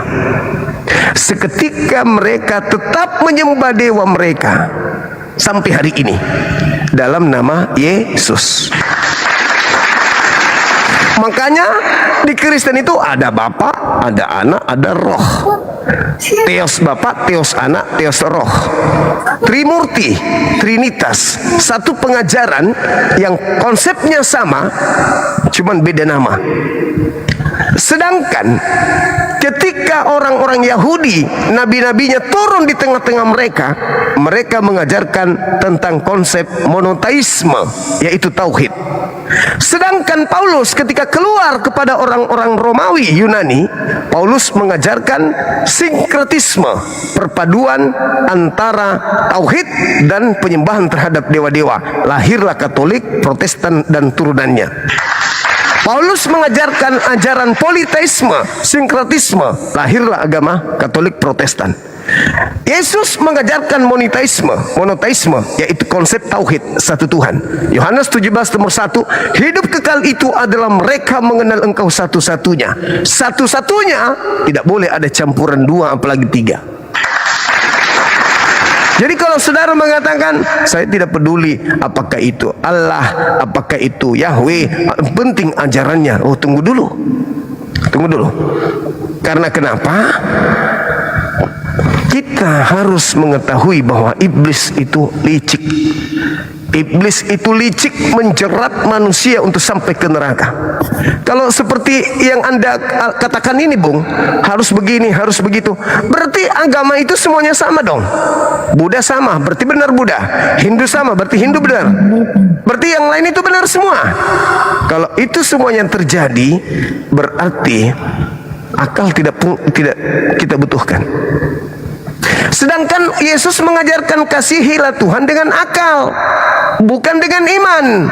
Tidak ada Yesus mengatakan kasihi Tuhanmu dengan iman, itu nggak ada. Tapi kasihi Tuhanmu dengan akalmu. Kenapa? Karena dengan berakal akan bertumbuh iman yang betul. Tapi kalau ada iman tanpa akal, itu adalah iman buta. Iman tanpa perbuatan, iman buta. Tapi ada yang lebih tinggi lagi. Apa itu? Iman tanpa akal adalah gila. Kalau cuma imani saja, apapun bisa diimani. Tapi dasar pijakan iman kita itu apa? Apakah kebenaran? Kalau kebenaran yang mutlak absolut dari Tuhan, mustahil punya cacat. Mustahil. Kebenaran Tuhan tidak punya cacat. Terakhir, yang ingin saya katakan sekali lagi kepada saudara, ketika Anda punya konsep Tuhan itu bisa menjadi apa saja, Anda sedang beragama politeisme. Anda sedang mengajarkan ilmu Helenisme. Apa itu? Dewa bisa turun menjadi ikan, menjadi manusia, menjadi serigala, menjadi harimau, dan seterusnya. Konsep itu tidak dianut oleh para nabi. Contoh, Anda baca Yesaya 43 nomor 10. Engkaulah saksi-saksiku, tidak ada Tuhan yang dibentuk sebelum aku, dan tidak ada Tuhan yang dibentuk setelahku. Kenapa Tuhan itu tidak bisa dibentuk? Bukan tidak bisa dibentuk, memang Tuhan tidak terbentuk. Karena kapan dia terbentuk, maka dia akan tertutup oleh waktu, terkekang oleh ruang. Sedangkan Tuhan itu penguasa bukan untuk bumi saja, penguasa bukan untuk laut saja, dia penguasa alam jagat raya. Jadi kalau Tuhan menjadi manusia, dia membatasi dirinya. Contoh, konsep Kristen Tuhan menjadi Yesus. Yesus, apakah kamu berkuasa atas segala sesuatu? Tidak. Aku tidak dapat berbuat apa-apa dari diriku sendiri. Masa Tuhan begini? Oh, dia manusianya. Tadi katanya jadi manusia. Yang betul adalah Tuhan yang Maha Kuasa berkuasa menciptakan hambanya lahir tanpa ayah. Berkuasa menciptakan setitik benih sperma, lalu meniupkan ke dalam rahim Maria. Hamil. Lahir ciptaan bernama Yesus. Berkuasa menciptakan Adam tanpa ayah, tanpa ibu. Berkuasa menciptakan Hawa, ada tanpa ibu, ada ayah. Dan berkuasa menciptakan Yesus, ada ibu tanpa ayah. Bukan dia berkuasa menciptakan dirinya menjadi bukan Tuhan. Bukan berkuasa dirinya menciptakan dirinya menjadi anak orang. Bukan. Tetapi berkuasa menciptakan anak orang lahir tanpa ayah. Itu baru Tuhan. Kalau dia menciptakan dirinya menjadi manusia, karena yang dikatakan menciptakan adalah dari sesuatu yang tadinya tidak ada menjadi ada. Itu ciptaan. Anak Maria tadinya tidak ada menjadi ada, berarti ciptaan. Dengan demikian Tuhan pencipta langit dan bumi menciptakan dirinya menjadi manusia. Segala sesuatu yang diciptakan bukan Tuhan, berarti ciptaan. Makanya berat bagi kita untuk menjawab pertanyaan logis ketika ditanya Maria melahirkan pencipta atau melahirkan ciptaan. Kita mau ngomong apa? Dibilang ciptaan, wih, masa kita menuhankan ciptaan? Dibilang pencipta, masa pencipta dilahirkan sama ciptaan? Jadi satu-satunya solusi adalah imani saja. Imani saja. Nah, orang-orang yang ngotot menghantar kita untuk berakal, apa jawaban kita? Katakan kepada mereka, terima Yesus, berdoa dan sungguh-sungguh, engkau akan diilhami dengan Roh Kudus supaya kau mengerti tentang apa yang kau pertanyakan itu. Itu jawaban orang kepepet. Itu jawaban orang kepepet. Kenapa? Pencipta langit dan bumi sama seperti kita manusia nih. Sedikit lagi, Bang. Sama seperti kita manusia. Kita menciptakan komputer. Komputer kita ciptakan, artinya kita sudah tahu sistem kerja komputer. Kita paham tentang perangkap-perangkap komputer. Kita ngerti tentang apapun yang dihasilkan komputer. Kenapa kita ngerti? Kenapa kita paham? Karena kita yang membuat. Berarti tidak mungkin komputer itu lebih daripada kapasitas yang membuat. Maka kita harus lebih pintar daripada komputer. Tidak boleh komputer lebih pintar dari kita, karena kita yang membuatnya. Begitu juga pencipta manusia, yaitu Tuhan yang menciptakan akal manusia. Dia sudah mengukur kemampuan dan ketajaman akal manusia. Maka tidak perlu lagi manusia mengakal-akali tentang Tuhan. Kenapa? Karena akal dengan keberadaan Tuhan itu sudah satu paket, tidak bisa saling mengelabui. Contoh, akal mendeteksi adanya Tuhan tanpa melihat Tuhan. Sama seperti ketika kita mendeteksi adanya harimau, tidak mesti melihat harimau, cukup melihat jejak harimau, akal sudah bisa tahu bahwa di sini ada harimau. Apa buktinya? Itu ada jejaknya. Bahwa Tuhan itu ada. Apa buktinya? Alam semesta ini jejaknya. Kita ini jejaknya. Langit ini jejaknya, bumi ini jejaknya. Berarti Tuhan itu ada. Tugas kita tidak perlu kita melihatnya, Tuhanlah yang melihat kita. Maka kita hanya bertugas untuk beribadah, menyembah kepadanya. Seperti itu, Bung. Jadi segala sesuatunya harus berlandaskan akal, bukan percaya saja, yakini saja, imani saja. Kalau saya dengan konsep itu standar anak-anak kecil. Silakan. Ya, makasih buat waktunya Bang Suma. Nah, saya mau menanggapi dari mana ini sudah. Nah, saya coba-coba ingatlah menanggapi apa yang sudah dikatakan Bang Suma tadi. Jadi untuk Bible kita, untuk sesuatu yang saya percayai ini saya sangat saya percayai, karena walaupun abang bilang sudah istilahnya diragukan lah itu, karena udah banyak itulah istilahnya kan Bang, macam ditulis penulisnya siapa seperti itu begitu. Tapi kalau disampingkan dengan yang kitab Al-Quran, itu kita sebenarnya banyak kemiripan Bang. Jadi kalau abang berkata diragukan, Al-Quran saja banyak sekali kemiripan dengan apa yang ditulis. Jadi bisa dikata abang itu meragukan kitab abang sendiri, seperti itu Bang. Sedangkan menurut sejarah Kristen itu kan Bang lebih dulu daripada Muslim. Kristen itu seperti itu. Jadi kitab yang saya percayai ini Bang, menurut saya sangat relevan, dan yang ditulis semua ini dia dapat dipercaya Bang, seperti itu. Yang dapat saya imani seperti itu Bang. Karena banyak kemiripan pun yang diadopsi ataupun yang tertulis dalam Al-Quran Bang. Itu kita tidak bisa pungkiri Bang. Yesus dikandung dari Maria, seperti itu. Sama kan Bang kisah kita. Ditulis Markus, ditulis Lukas, sama juga seperti itu Bang. Kisah-kisah Yesus seperti itu. Dia bertumbuh, dia besar, seperti itu Bang. Jadi kalau abang meragukan seperti itu, janganlah Bang, karena seperti abang juga tidak mempercayai apa yang tertulis di dalam Al-Quran abang, seperti itu Bang. Karena banyak sekali kemiripan, bahkan kisah Nabi Isa kalau dalam kepercayaan abang itu lebih banyak ditulis daripada Muhammad dalam kitab Al-Quran, bang.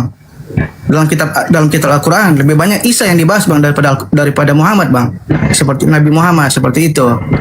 Nah, jadi itu satu tanda, bang, bahwa memang betul-betul sejarah dalam awal mula penciptaan itu memang betul apa yang sudah tertulis lebih dahulu.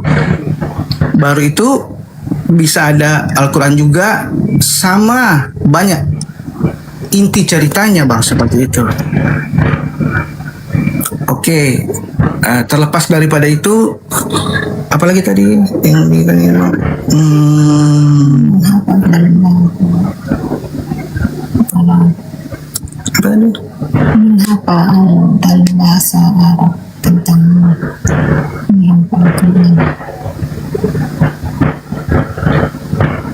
Udah lupa apa tadi, bang, yang bang tanya saya satu tadi, ada yang saya ingat tadi. Aduh. Yang mana itu?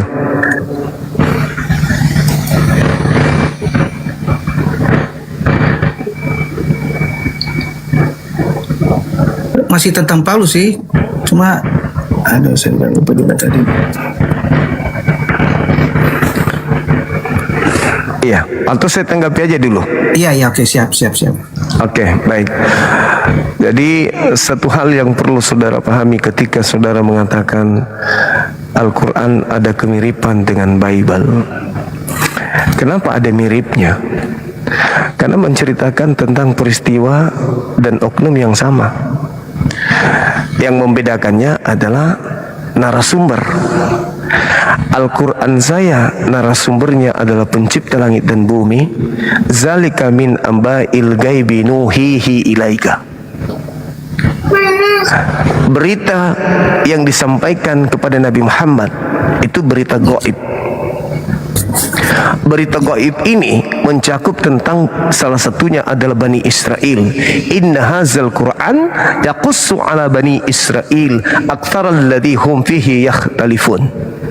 Jadi berita gaib yang datang dari langit yang turun kepada Nabi Muhammad adalah Al-Quran yang menjelaskan kepada Bani Israel kembali sebagian besar dari persoalan yang mereka perselisihkan. Satu. Jadi Al-Quran sumbernya cuma satu di bumi ini, Nabi Muhammad satu-satunya. Nabi Muhammad orang yang ummi. Dia buta Torah, dia buta Injil, dia buta sejarah. Dia tidak bisa kemudian, tidak ada pada zamannya museum, perpustakaan, atau guru Bible, atau guru Injil, atau guru Torah. Nabi Muhammad tak ada sejarahnya kemudian membaca kitab-kitab sebelum Al-Quranul Karim. Buta sama sekali. Dia hidup di tengah-tengah bangsa jahiliyah. Yang datang kepadanya adalah berita gaib yang menceritakan tentang perselisihan yang terjadi di antara Bani Israel. Maka Al-Quran mengatakan inna hazal Quran yaqussu ala Bani Israel. Al-Quran itu datang menjelaskan kepada Bani Israel sebagian besar dari apa yang mereka perselisihkan. Nah, sedangkan Bible, contoh, Nabi Isa datang di tengah-tengah Bani Israel, lahir tanpa ayah, melakukan penginjilan, melakukan karakteristik sebagai seorang guru gembala kepada jemaat yang ada pada saat itu, yaitu Bani Israel. Lukas tidak hadir, Markus tidak hadir, penulis Matius, penulis Yohanes, dan juga Paulus tidak hadir pada saat itu. Mereka menuliskan tentang Nabi Isa dalam bahasa Yunani. Apa yang mereka tuliskan? Kesaksian-kesaksian orang tentang Nabi Isa. Kok bisa gitu, bang? Yesua Hamasya, Isa Al-Masih, Iso dalam bahasa Aram, Yesua dalam bahasa Ibrani, dalam bahasa Yunani Isaus, dalam bahasa Inggris Jesus, dalam bahasa Indonesia orang mengenalnya Yesus. Berbicara tentang oknum yang sama dengan sumber yang berbeda. Jadi ketika Nabi Isa dituliskan oleh penulis Bible, mereka menuliskan dalam bahasa Yunani. Muatan cakupan penulisannya diperuntukkan kepada orang-orang yang di luar dari Bani Israel, di luar dari Yerusalem.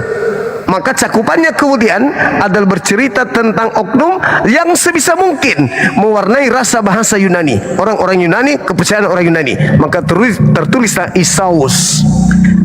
Isaus atau Yesus nantinya itu dituliskan, disusun berdasarkan hasil penyelidikan, hasil penelitian, jiplak menjiplak antara penulis satu dengan penulis yang lain, antara tulisan satu dengan tulisan yang lain, tidak menjadi sumber utama daripada kejadian.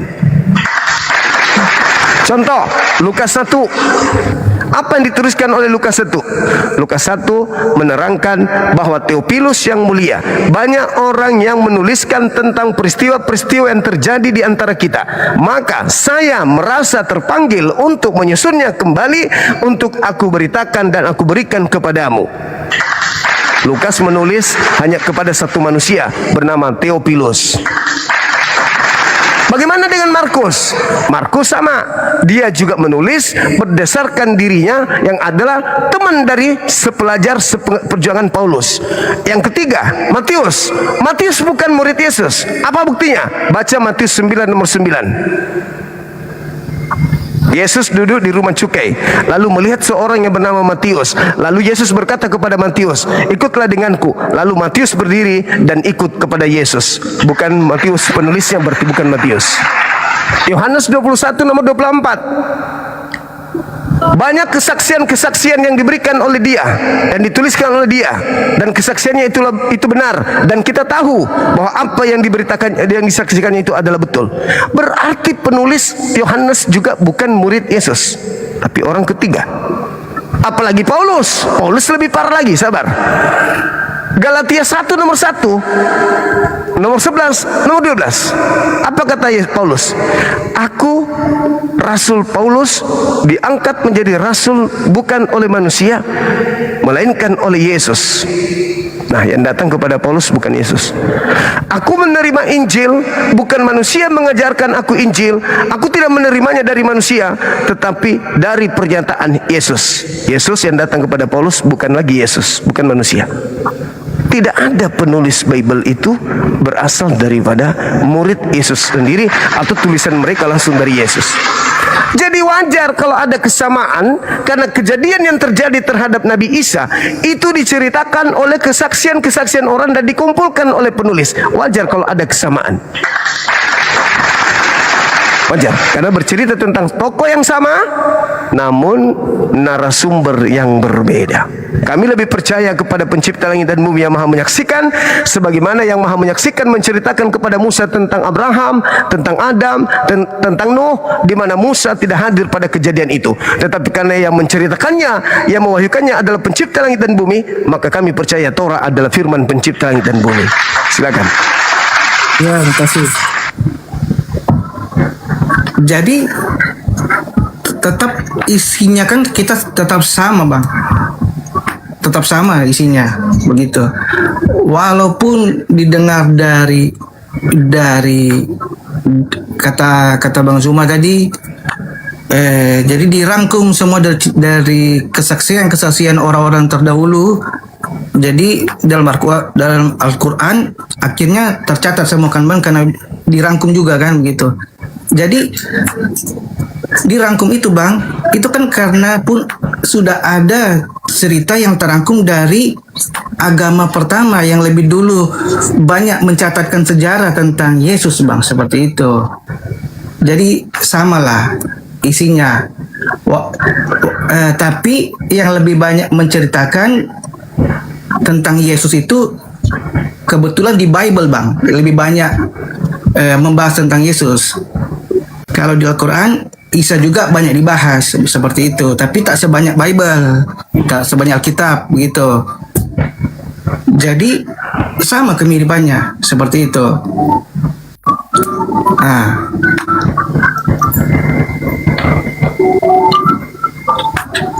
Apa tadi? Saudaraku, kita ambil satu kasus misalnya gini. Betapa egonya penulis Bible ini yang hanya mementingkan kemudian misi ke depannya, tetapi mereka menulis tidak berdasarkan apa yang Yesus katakan dalam Yohanes itu sendiri bahwa ketika roh kebenaran itu datang, dia akan memuliakan aku. Kita uji klinik. Bang, tuh, saya boleh bertanya satu? Boleh? Oh iya, iya, oke. Itu juga saya kan sering berdiskusi dengan teman-teman Muslim juga yang lain. Jadi bagaimana abang bisa mempercayai Al-Quran itu juga yang ada sekarang ini, Al-Quran yang benar-benar yang memang betul dari Nabi Muhammad terima pertama. Kan ada juga kan bang, Al-Quran itu sudah dihancurkan, dibakar begitu, terus disalin lagi. Apakah abang bagaimana bisa meyakini bahwa itu memang betul-betul yang diterima Nabi Muhammad? Sekarang itu kan sudah dibakar bang, seperti itu. Jadi kita pun bisa meragukan keabsahan Al-Quran dari menurut pandangan kita, seperti itu bang. Terima kasih. Oke, baik. Pertanyaan yang sangat menarik. Jadi tradisi pewahyuan Al-Quran itu tradisi lisan. Jadi Al-Quran itu tidak diperintahkan untuk dituliskan. Waktu datang di dalam gua dia bang dalam bentuk lisan ya bang. Lisan, bukan berbentuk tulisan. Nah, saya bisa dapat ilmu juga kan bang. Apakah dia dalam bentuk tulisan apa lisan, seperti itu? Iya. Jadi Nabi Muhammad itu menerima Al-Quranul Karim tradisi penyampaiannya lisan. Kemampuan orang Arab itu, kelebihannya orang Arab dari zaman dahulu itu menghafal. Pada zaman Nabi Muhammad, ketika ada orang menulis itu, zaman sekarang ini kita anggap orang itu idiot. Paham sampai sini ya? Kalau sekarang ada siswa di dalam kelas mencatat apa yang dijelaskan oleh guru, berarti dia dikategorikan anak idiot, terlambat di dalam menelaah pelajaran. Tapi yang lain menghafal. Itu tradisi yang ada pada zaman itu. Orang Arab itu dikenal dengan hafalan. Jadi Al-Quran datang kepada Nabi Muhammad, disampaikan kemudian kepada beliau, disampaikan kepada sahabatnya dengan hafalan. Dengan hafalan. Begitu disampaikan, misalnya nih, surah pertama, wahyu pertama, Iqra bismi rabbikal ladzi khalaq. Nabi Muhammad mengajarkan itu kepada para sahabat. 10 sahabat hadir, 100, 1000, seluruh bacaan surah Al-Alaq ayat pertama sama. Iqra bismi rabbikal ladzi khalaq. Mereka keluar dari tempat pengajaran sampai ke Madinah mengajarkan kepada orang di sana, Iqra bismi rabbikal ladzi khalaq. Pergi ke tempat lain, Iqra bismi rabbikal ladzi khalaq. Turun wahyu kedua dan seterusnya, tidak pernah ada perubahan. Lalu apa yang dibakar? Yang dibakar ini adalah tulisan-tulisan yang sudah dibukukan. Contoh, Anda seorang sahabat, saya juga seorang sahabat Nabi. Saya selain menghafal, saya juga menuliskan. Tibalah masa di mana Al-Quran itu dibukukan. Yang saya tulis tidak mungkin saya tulis mulai dari Al-Fatihah sampai An-Nas. Sudah pasti ada yang bolong-bolong dari tulisan saya. Dan tulisan sahabat yang lain, ada yang mereka tulis, saya tulis, ada yang saya tulis, mereka tidak tulis. Maka bagaimana menjadi panduan hafalan tulisan? Maka yang menjadi panduan tulisan itu adalah hafalan. Maka dipanggillah kemudian para penghafal. Coba kamu hafal, saya nulis. Jadi hafalan dia saya tuliskan seluruhnya. Begitu dicocokkan dengan tulisan-tulisan yang belum tersusun dengan rapi, di situ ada tulisan-tulisan yang tidak lengkap terhadap hafalan Quran. Maka inilah yang dibakar itu.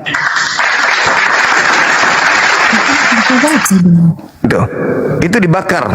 Nah, sekarang ketika mereka mengajarkan atau menerima ajaran Al-Quran, ada yang disebut di Islam itu, ada yang disebut ijazah. Jadi istilah ijazah ini munculnya di Islam. Ada yang disebut ijazah. Ijazah itu adalah legalitas formal. Ketika orang mendapatkan legalitas formal dalam bidang Al-Quran, maka mereka harus ilmunya bersambung kepada Nabi. itu keharusan pada zaman dahulu. Maka mereka mendapatkan ijazah, mereka kemudian harus berkesinambungan bacaan Qur'annya berasal dari Nabi. Jadi Nabi memberikan ijazah kepada mereka yang telah melakukan kemudian pengajaran atau menerima pengajaran Al-Quran lalu mengajarkan, seperti sahabatnya, salah satunya adalah Abdullah bin Mas'ud, Salim, Muaz, Ubay bin Ka'ab, sehingga beliau mengatakan kepada yang lain, wahai sahabatku yang lain, khusu Al-Quran min arba'ah, terimalah Al-Quran dari keempat sahabatku. Satu disebutkan namanya Abdullah bin Mas'ud, terima Al-Quran dari mereka. Kenapa? Aku telah memberikan ijazah legalitas formal kepada mereka untuk mengajar kalian Al-Quran, sebab mereka telah menghafalkan Al-Quran dari A sampai Z. Aku telah mengujinya, bacaannya lulus, terimalah Al-Quran dari mereka, ijazah. Nah, murid Abdullah bin Mas'ud juga harus memberikan ijazah kepada pengikutnya. Maka dia menyerukan kepada yang, dengarkanlah Al-Quran dari muridku A, B, C, D. Ini nanti A, B, C, D memberikan juga legitimasi terhadap begitu seterusnya. Sehingga budaya yang terjadi hari ini adalah ketika ada orang di belahan bumi membaca Al-Quran tidak sesuai dengan kaidah dari Rasulullah, pasti dunia bergemuruh. Janganlah dulu penghafal 30 juz. Sayalah misalnya, ketika ada orang Islam membaca Quran, salah makhraj saja saya tahu, ini keliru. Salah huruf saya tahu. Jadi bagaimana mungkin bisa Al-Quran itu dipalsukan? Tidak mungkin. Silakan. Oke, Bang. Sampai sekarang saya belum mendapat esensi dari merujuknya semua yang dituliskan dalam Al-Quran itu harus dalam berbahasa Arab, Bang, begitu, Bang. Seperti itu. Jadi iya, jadi bukan baiknya saja, Bang, istilahnya kita dipermudah dengan memakai bahasa kita sendiri seperti itu loh, Bang. Waktu masuk, jadi macam semua orang harus untuk berbahasa Arab. Apakah memang itu harus ke sana ya, Bang? Seperti itu ya? Iya, jadi gini, Bung. Al-Quran itu bukan hanya bahasa Arab. Maksudnya bukan hanya sekedar bahasa yang harus dipertahankan. Al-Quran itu memiliki mukjizat yang ada di dalam Al-Quran itu sendiri, yang harus kemudian dipahami oleh umat Islam, oleh seluruh umat manusia. Contoh, ketika Al-Quran dikatakan bahwa diwahyukan untuk seluruh umat manusia, maka Al-Quran ini wajib hukumnya sampai kepada seluruh manusia.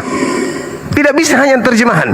Karena kalau sudah terjemahan yang main, Al-Quran tidak bisa lagi menggunakan kaidah ilmu yang lain. Tidak ada lagi ilmu nahwu, tidak ada ilmu mantik, tidak ada ilmu balaghah, tidak ada lagi ilmu sharaf di sana. Maka harus Al-Quran itu sampai ke seluruh manusia dalam bahasa aslinya. Kenapa? Karena Al-Quran memang diwahyukan untuk seluruh umat manusia, bukan terjemahan. Nanti ketika manusia itu mau memahami tentang makna Al-Quran, baru diterjemahkan. Silakan masuk ke terjemahan. Silakan Anda memahaminya berdasarkan dengan disiplin ilmu yang lain.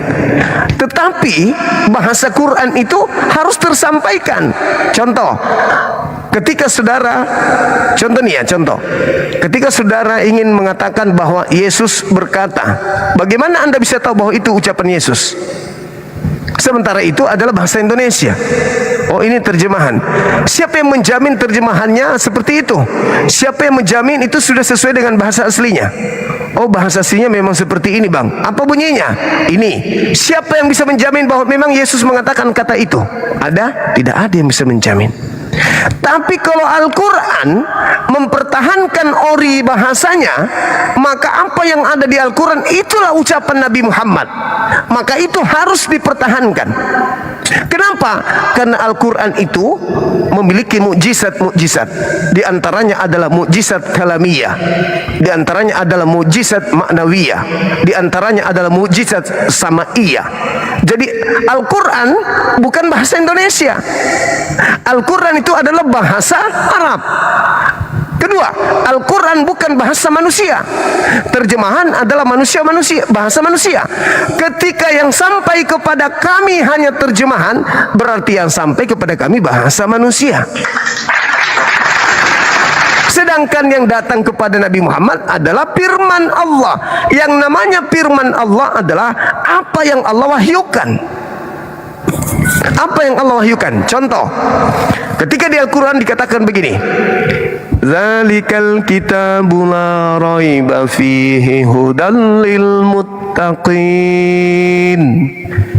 Kitab ini tidak ada keraguan di dalamnya, petunjuk bagi orang yang bertakwa.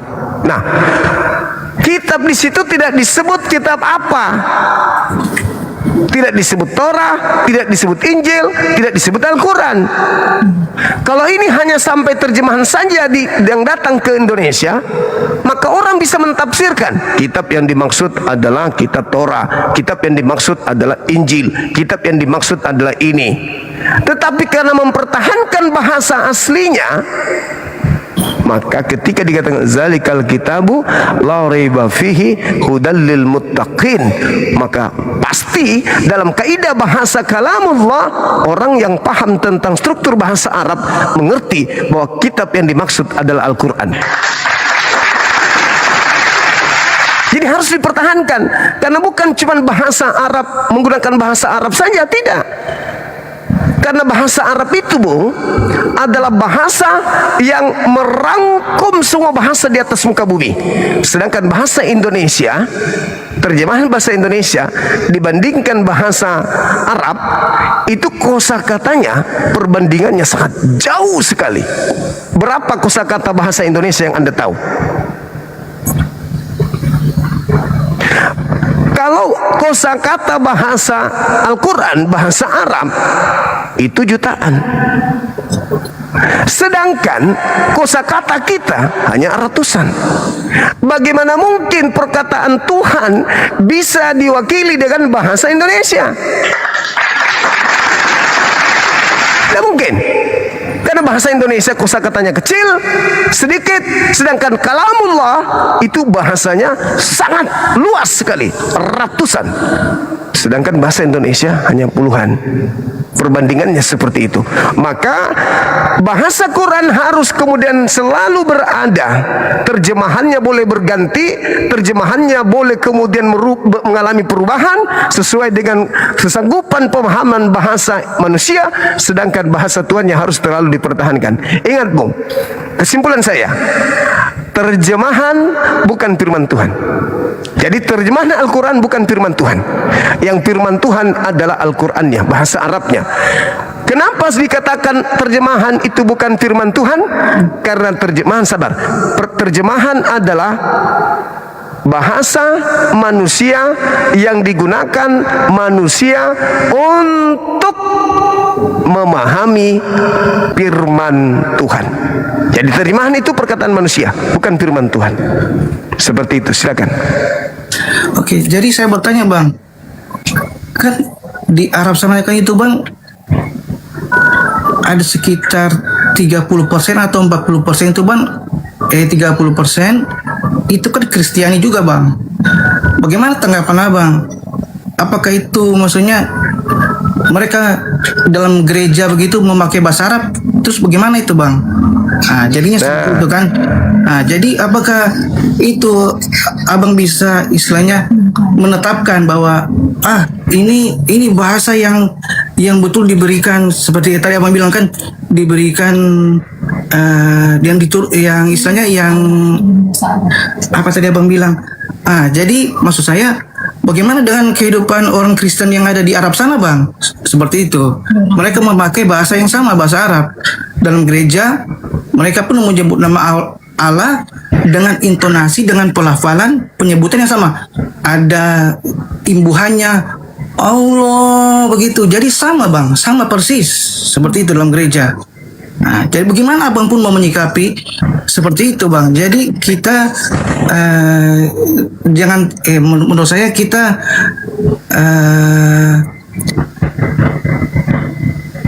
istilahnya tentang suatu kebenaran itu bang, kita tidak usah terlalu dipertahankan.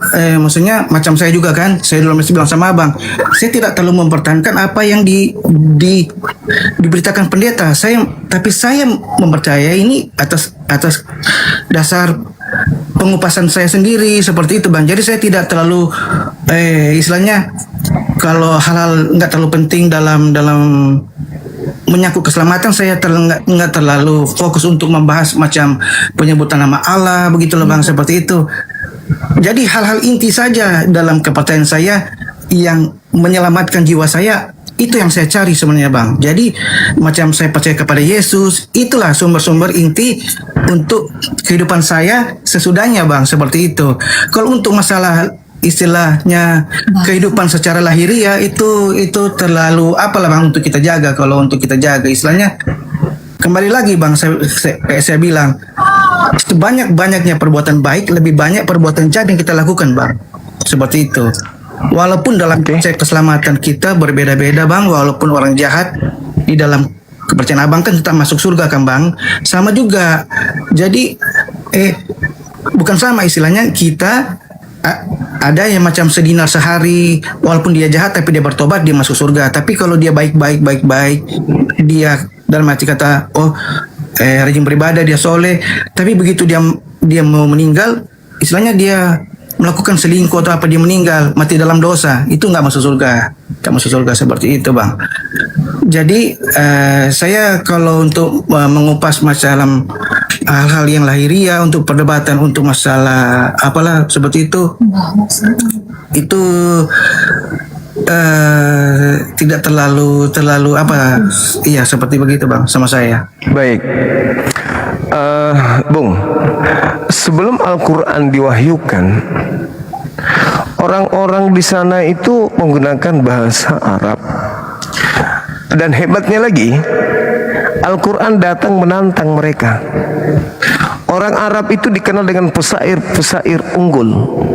Iya. Tetapi Al-Quran datang menantang mereka. Sehingga Al-Quran itu mengatakan, kalau kau mampu membuat semisal Al-Quran, silakan aja. Ajak semua makhluk gaib, jin, setan, iblis, apapun itu, untuk menggalang kekuatan kalian untuk mengalahkan Al-Quran. Kamu tidak akan sanggup. Dan tantangan Al-Quran itu masih berlaku sampai hari ini. Contoh misalnya, ketika Al-Quran mengatakan bahwasanya Allah mewahyukan ayat mutasyabihat. Al-Quran mengatakan dalam surah Ali Imran ayat 7. Kalau di situ kita lihat, huwallazi anzala 'alaikal kitaba minhu ayatun muhkamat hunna ummul kitab wa ukharu mutasyabihat. Jadi Al-Quran menerangkan bahwa ada dua ayat yang diwahyukan, ada mutasyabihat, ada muhkamat. Mutasyabihat ini kata Allah, tidak akan ada manusia yang tahu artinya kecuali aku. Silakan carikan orang Arab yang bisa menggunakan bahasa Arab untuk memanai ayatku ini. Tidak akan ada yang bisa. Contoh misalnya, Yasin, Toha, Alif, Lam, Mim. Tidak akan ada manusia di atas muka bumi ini yang mampu kemudian untuk mengetahui takwil dari ayat itu. Padahal bahasa Arab. Orang-orang sana tidak bisa. Jadi kalau saudara mengatakan, bagaimana dengan orang Kristen yang menggunakan bahasa Arab? Nah, saya jelaskan kepada saudara. Al-Quran itu memiliki mukjizat yang disebut mukjizat simaiyah. Apa itu? Al-Quran memiliki kekuatan super yang terpancar dari sinyal-sinyal suara ketika seseorang melantunkan Al-Quranul Karim. Orang yang mendengarkan Al-Quran, meskipun misalnya dia tidak mengerti, ia akan terpengaruh jiwanya mendengarkan Al-Quran itu. Nah, kalau orang membaca Al-Quran itu bisa membuat orang itu terenyuh, menangis, merasa tentram jiwanya. Bisa jadi seseorang yang tengah dilanda pikiran yang kusut, perasaan yang tidak menentu, menjadi tenang dan damai setelah mendengarkan Al-Quran. Itulah yang disebut mukjizat simaiyah. Kemudian ada lagi maknawiyah, mukjizat Al-Quran yang disebut mukjizat maknawiyah. Mukjizat ini, kalau Anda memahami Quran, itu makna yang sangat dalam pada setiap ayatnya. Kekuatan makna bahkan bisa mempengaruhi mental siapa saja yang membaca atau mendengarkan Al-Quran. Misalnya terkait dengan ayat-ayat tentang hari kiamat. Bagaimana Al-Quran menguraikan tentang hari kiamat ini, siapapun akan terhenyak mendengarkan ayat ini, karena memiliki kekuatan yang akan muncul dari lubuk hati manusia yang mendengarkan. Nah, itulah kemampuan Al-Quran yang tidak dimiliki oleh bahasa Arab. Orang boleh menggunakan bahasa Arab, tapi Al-Quran itu berbeda. Kenapa? Al-Quran itu adalah bahasa Tuhan, bahasa pencipta langit dan bumi. Sehingga cakupan-cakupan yang ada di dalamnya adalah cakupan pengetahuan tentang pencipta langit dan bumi. Bahasa manusia dengan bahasa Tuhan itu berbeda. Bahasa binatang, bahasa manusia itu berbeda. Paham ya? Kalau burung berbunyi cuman bunyinya seperti itu, tapi kalau manusia berbunyi, bunyinya banyak dan memiliki makna. Begitu juga ketika Tuhan yang berfirman, maka ucapan-ucapan Tuhan, kalimat-kalimat Tuhan itu tidaklah sama dengan kalimat manusia. Makanya Al-Quran harus dipertahankan, karena cakupan Al-Quran itu ya bukan seperti buku-buku terjemah. Sekali lagi saya katakan, terjemahan bukan Al-Quran. Al-Quran adalah kalimat Allah atau perkataan Allah. Seperti itu, Bung. Masih ada lagi? Cuma ada agak berbeda sedikit dengan yang penjelasan Bang Suma yang pertama tentang Bang Suma waktu pertama tadi lebih menitik beratkan dalam penulisan bahasa Arab. Jadi baru selanjutnya dalam penjelasan sesudah saya bertanya lagi masalah Kristiani memakai bahasa Arab dalam gereja di sana, Bang Suba sudah macam udah berbeda dengan perkataan pertama waktu menjelaskan, waktu diturunkan baru itu penggunaan bahasa. Waktu yang terakhir ini Bang Suma mengatakan bahasa Al-Quran itu berbeda dengan bahasa Arab. Padahal di segmen pertama tadi Bang Suma banyak menjelaskan, lebih menekankan kepada bahasa penulisan dalam bahasa Arab, Bang, seperti itu. Oke, baik. Ya. Di awal Anda membandingkan terjemahan dengan Al-Quran. Terakhir Anda membandingkan bahasa Arab dengan Al-Quran. Jadi tentu jawabannya berbeda. Tadi yang saya bahas itu terkait kitab saudara, nih terjemahan. Kenapa dipertahankan bahasa Arabnya? Ya karena bahasa Arab itu firman Tuhan. Itu jawaban saya. Kemudian Anda bertanya, bagaimana dengan orang Arab yang menggunakan bahasa Arab dengan Al-Quran? Saya katakan, Al-Quran bahasa Arab, mereka orang Kristen menggunakan bahasa Arab, tapi Al-Quran itu bukan bahasa manusia. Sehingga sebagai bahasa Arab kepada penutur bahasa Arab pun ditantang. Jika engkau mampu kemudian membuat semisal Al-Quran, silakan Anda buat. Sebab aku mewahyukannya dalam bahasamu, aku mewahyukan dalam bahasa Arab, tapi kau tidak akan mungkin mampu membuat seperti apa yang aku buat. Itu maksudnya. Silakan. Apa ya?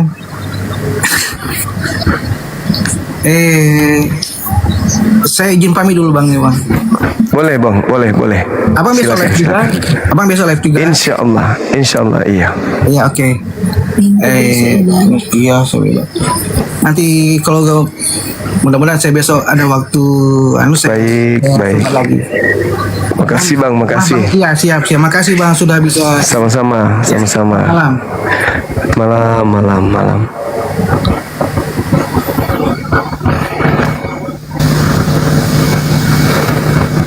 Jadi teman-teman sekalian, dalam psikologi pendidikan memang terkadang kita harus telaten untuk menyampaikan kepada yang mendengarkan atau murid yang sedang bertanya. Jadi tidak semua yang hadir di sini harus kita gas. Tidak semua yang hadir di sini harus kita cerca dengan pertanyaan-pertanyaan, enggak. Seorang pendidik itu harus bisa menjiwai siapa yang bertanya, tujuannya bertanya. Jadi tidak semuanya harus kita gas begitu orang enggak semua. Tapi kalau yang datang itu adalah orang yang tidak berfungsi otak kirinya, baru kita gaskan. Anda tahu sendiri kan kalau saya ngegas, biasa orang pingsan. Ya, pingsan, sama seperti ketika saya digas kemarin, terus saya mengatakan Paulus merampok jemaat, langsung down dia, down langsung kan? Iya, itu baru bisa digas. Kalau saudara kita yang tadi, saya malah ibah. Saya malah ibah karena beliau terlalu jauh terseret dalam keadaan yang hanya asumsi akal-akalan atau kita kenal dengan ya imani saja. Nah, orang-orang seperti inilah yang butuh untuk kita bantu. Begitu saudara-saudara sekalian.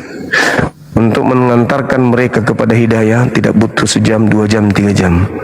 Butuh berhari-hari bahkan bertahun-tahun. Bahkan ada yang seumur hidup tidak dapat hidayah. Seperti itu. Seperti kembarnya Pak Bom almarhum Ibu Wati memang, nah itu sampai mati nggak dapat hidayah. Halo, semangatkan malam. Assalamualaikum. Waalaikumsalam. Dari mana abang? Katolik, Protestan? Islam bang. Alhamdulillahirrabbilalamin. Alhamdulillah. Silakan bang. Iya, mungkin ada yang ingin disampaikan. Ya, yang disampaikan terus ya. Teruslah bersiar Bang Suma ya. Siap. Kita dukung di sini dari Madura bang. Makasih, Masya Allah. Kita sampai yang lain. Bang Zuma. Waalaikumsalam warahmatullahi wabarakatuh. Aku selalu nonton Bang Zuma tiap malam. Alhamdulillah, Masya Allah. Terima kasih bang. Sehat selalu bang. Amin. Salam dari Lombok. Masya Allah. Makasih. Bang Zuma di mana nih bang ya? Saya di Makassar bang. Aku ngefans sama abang nih. Terima kasih lalu. Sebenarnya Saya bukan Raden, bukan keturunan lalu. Sebenarnya tadi aku bang gregetan dengarnya bang. Ya nggak apa-apa karena istrinya juga tidak memperlihatkan suara kebencian bang. Istrinya juga murni mau mengajak suaminya. Saya curiga biasanya ya lawan diskusi saya yang seperti itu biasanya dia murtadin. Iya. Biasanya Itu yang murtadin. lawan Bang Zuma depan itu muter-muter, dia nggak ngerti-ngerti. Biasa itu bang, biasa. Ya kalau kita samakan bahasa Al-Quran dengan bahasa sehari-hari kita tidak mungkin bang ya. Iya. Akhirnya bisa ngomong juga sama Bang Zuma ini. Assalamualaikum Bang Zuma. Waalaikumsalam warahmatullahi wabarakatuh. Silakan bang. Muslim bang, cuman Siap. mau bilang aja Bang Zuma sehat terus ya bang. Amin. Makasih bang. Makasih. Ya bang, udah izin Terima turun kasih. ya bang. Siap. Saya juga mau turun bang, besok mau kerja ini. Iya. Makasih bang, love you. Terima kasih. I love you too, my brother. Seneng banget ini. Alhamdulillah. Assalamualaikum. Waalaikumsalam warahmatullahi wabarakatuh. Udah screenshot dulu screenshot. Silakan. Oke. Assalamualaikum. Waalaikumsalam warahmatullahi wabarakatuh. Silakan saudara-saudara non muslim. Waalaikumsalam warahmatullahi. Waalaikumsalam warahmatullahi wabarakatuh. Ya, saya dari Riau nih Bang Zuma. Baik abang, baik. Riau, Lampung. Iya, kasih. Ya. Silakan bang, ada yang mau Semoga sehat selalu ya Bang Zuma. Waalaikumsalam. Amin amin. Amin amin. Hanya ingin mengatakan salam sehat selalu aja. Makasih abang, makasih. Yang dari Pulau Masalam. Siap. Makassar Masalam. Oh iya. Makasih. Assalamualaikum. Waalaikumsalam warahmatullahi wabarakatuh. Assalamualaikum Bang Zuma. Waalaikumsalam warahmatullahi wabarakatuh abang. Saya dari Madura Bangkalan Bang Zuma yang selalu setia setiap malam sampai larut malam mengikuti Bang Zuma. Tetapi Makasih, abang. rasanya tidak puas kalau tidak saling tegur sapa di room. Iya, Cuman itu saja Bang Zuma. Semangat selalu saya selalu setia mengikuti Bang Zuma sampai Bang Zuma selesai. Terima kasih. Makasih abang, makasih. Wassalamualaikum warahmatullahi wabarakatuh. Waalaikumsalam warahmatullahi wabarakatuh. Saya daripada Malaysia, Mas Zuma. Oh, masya Allah, iya bang. Di Malaysia nya.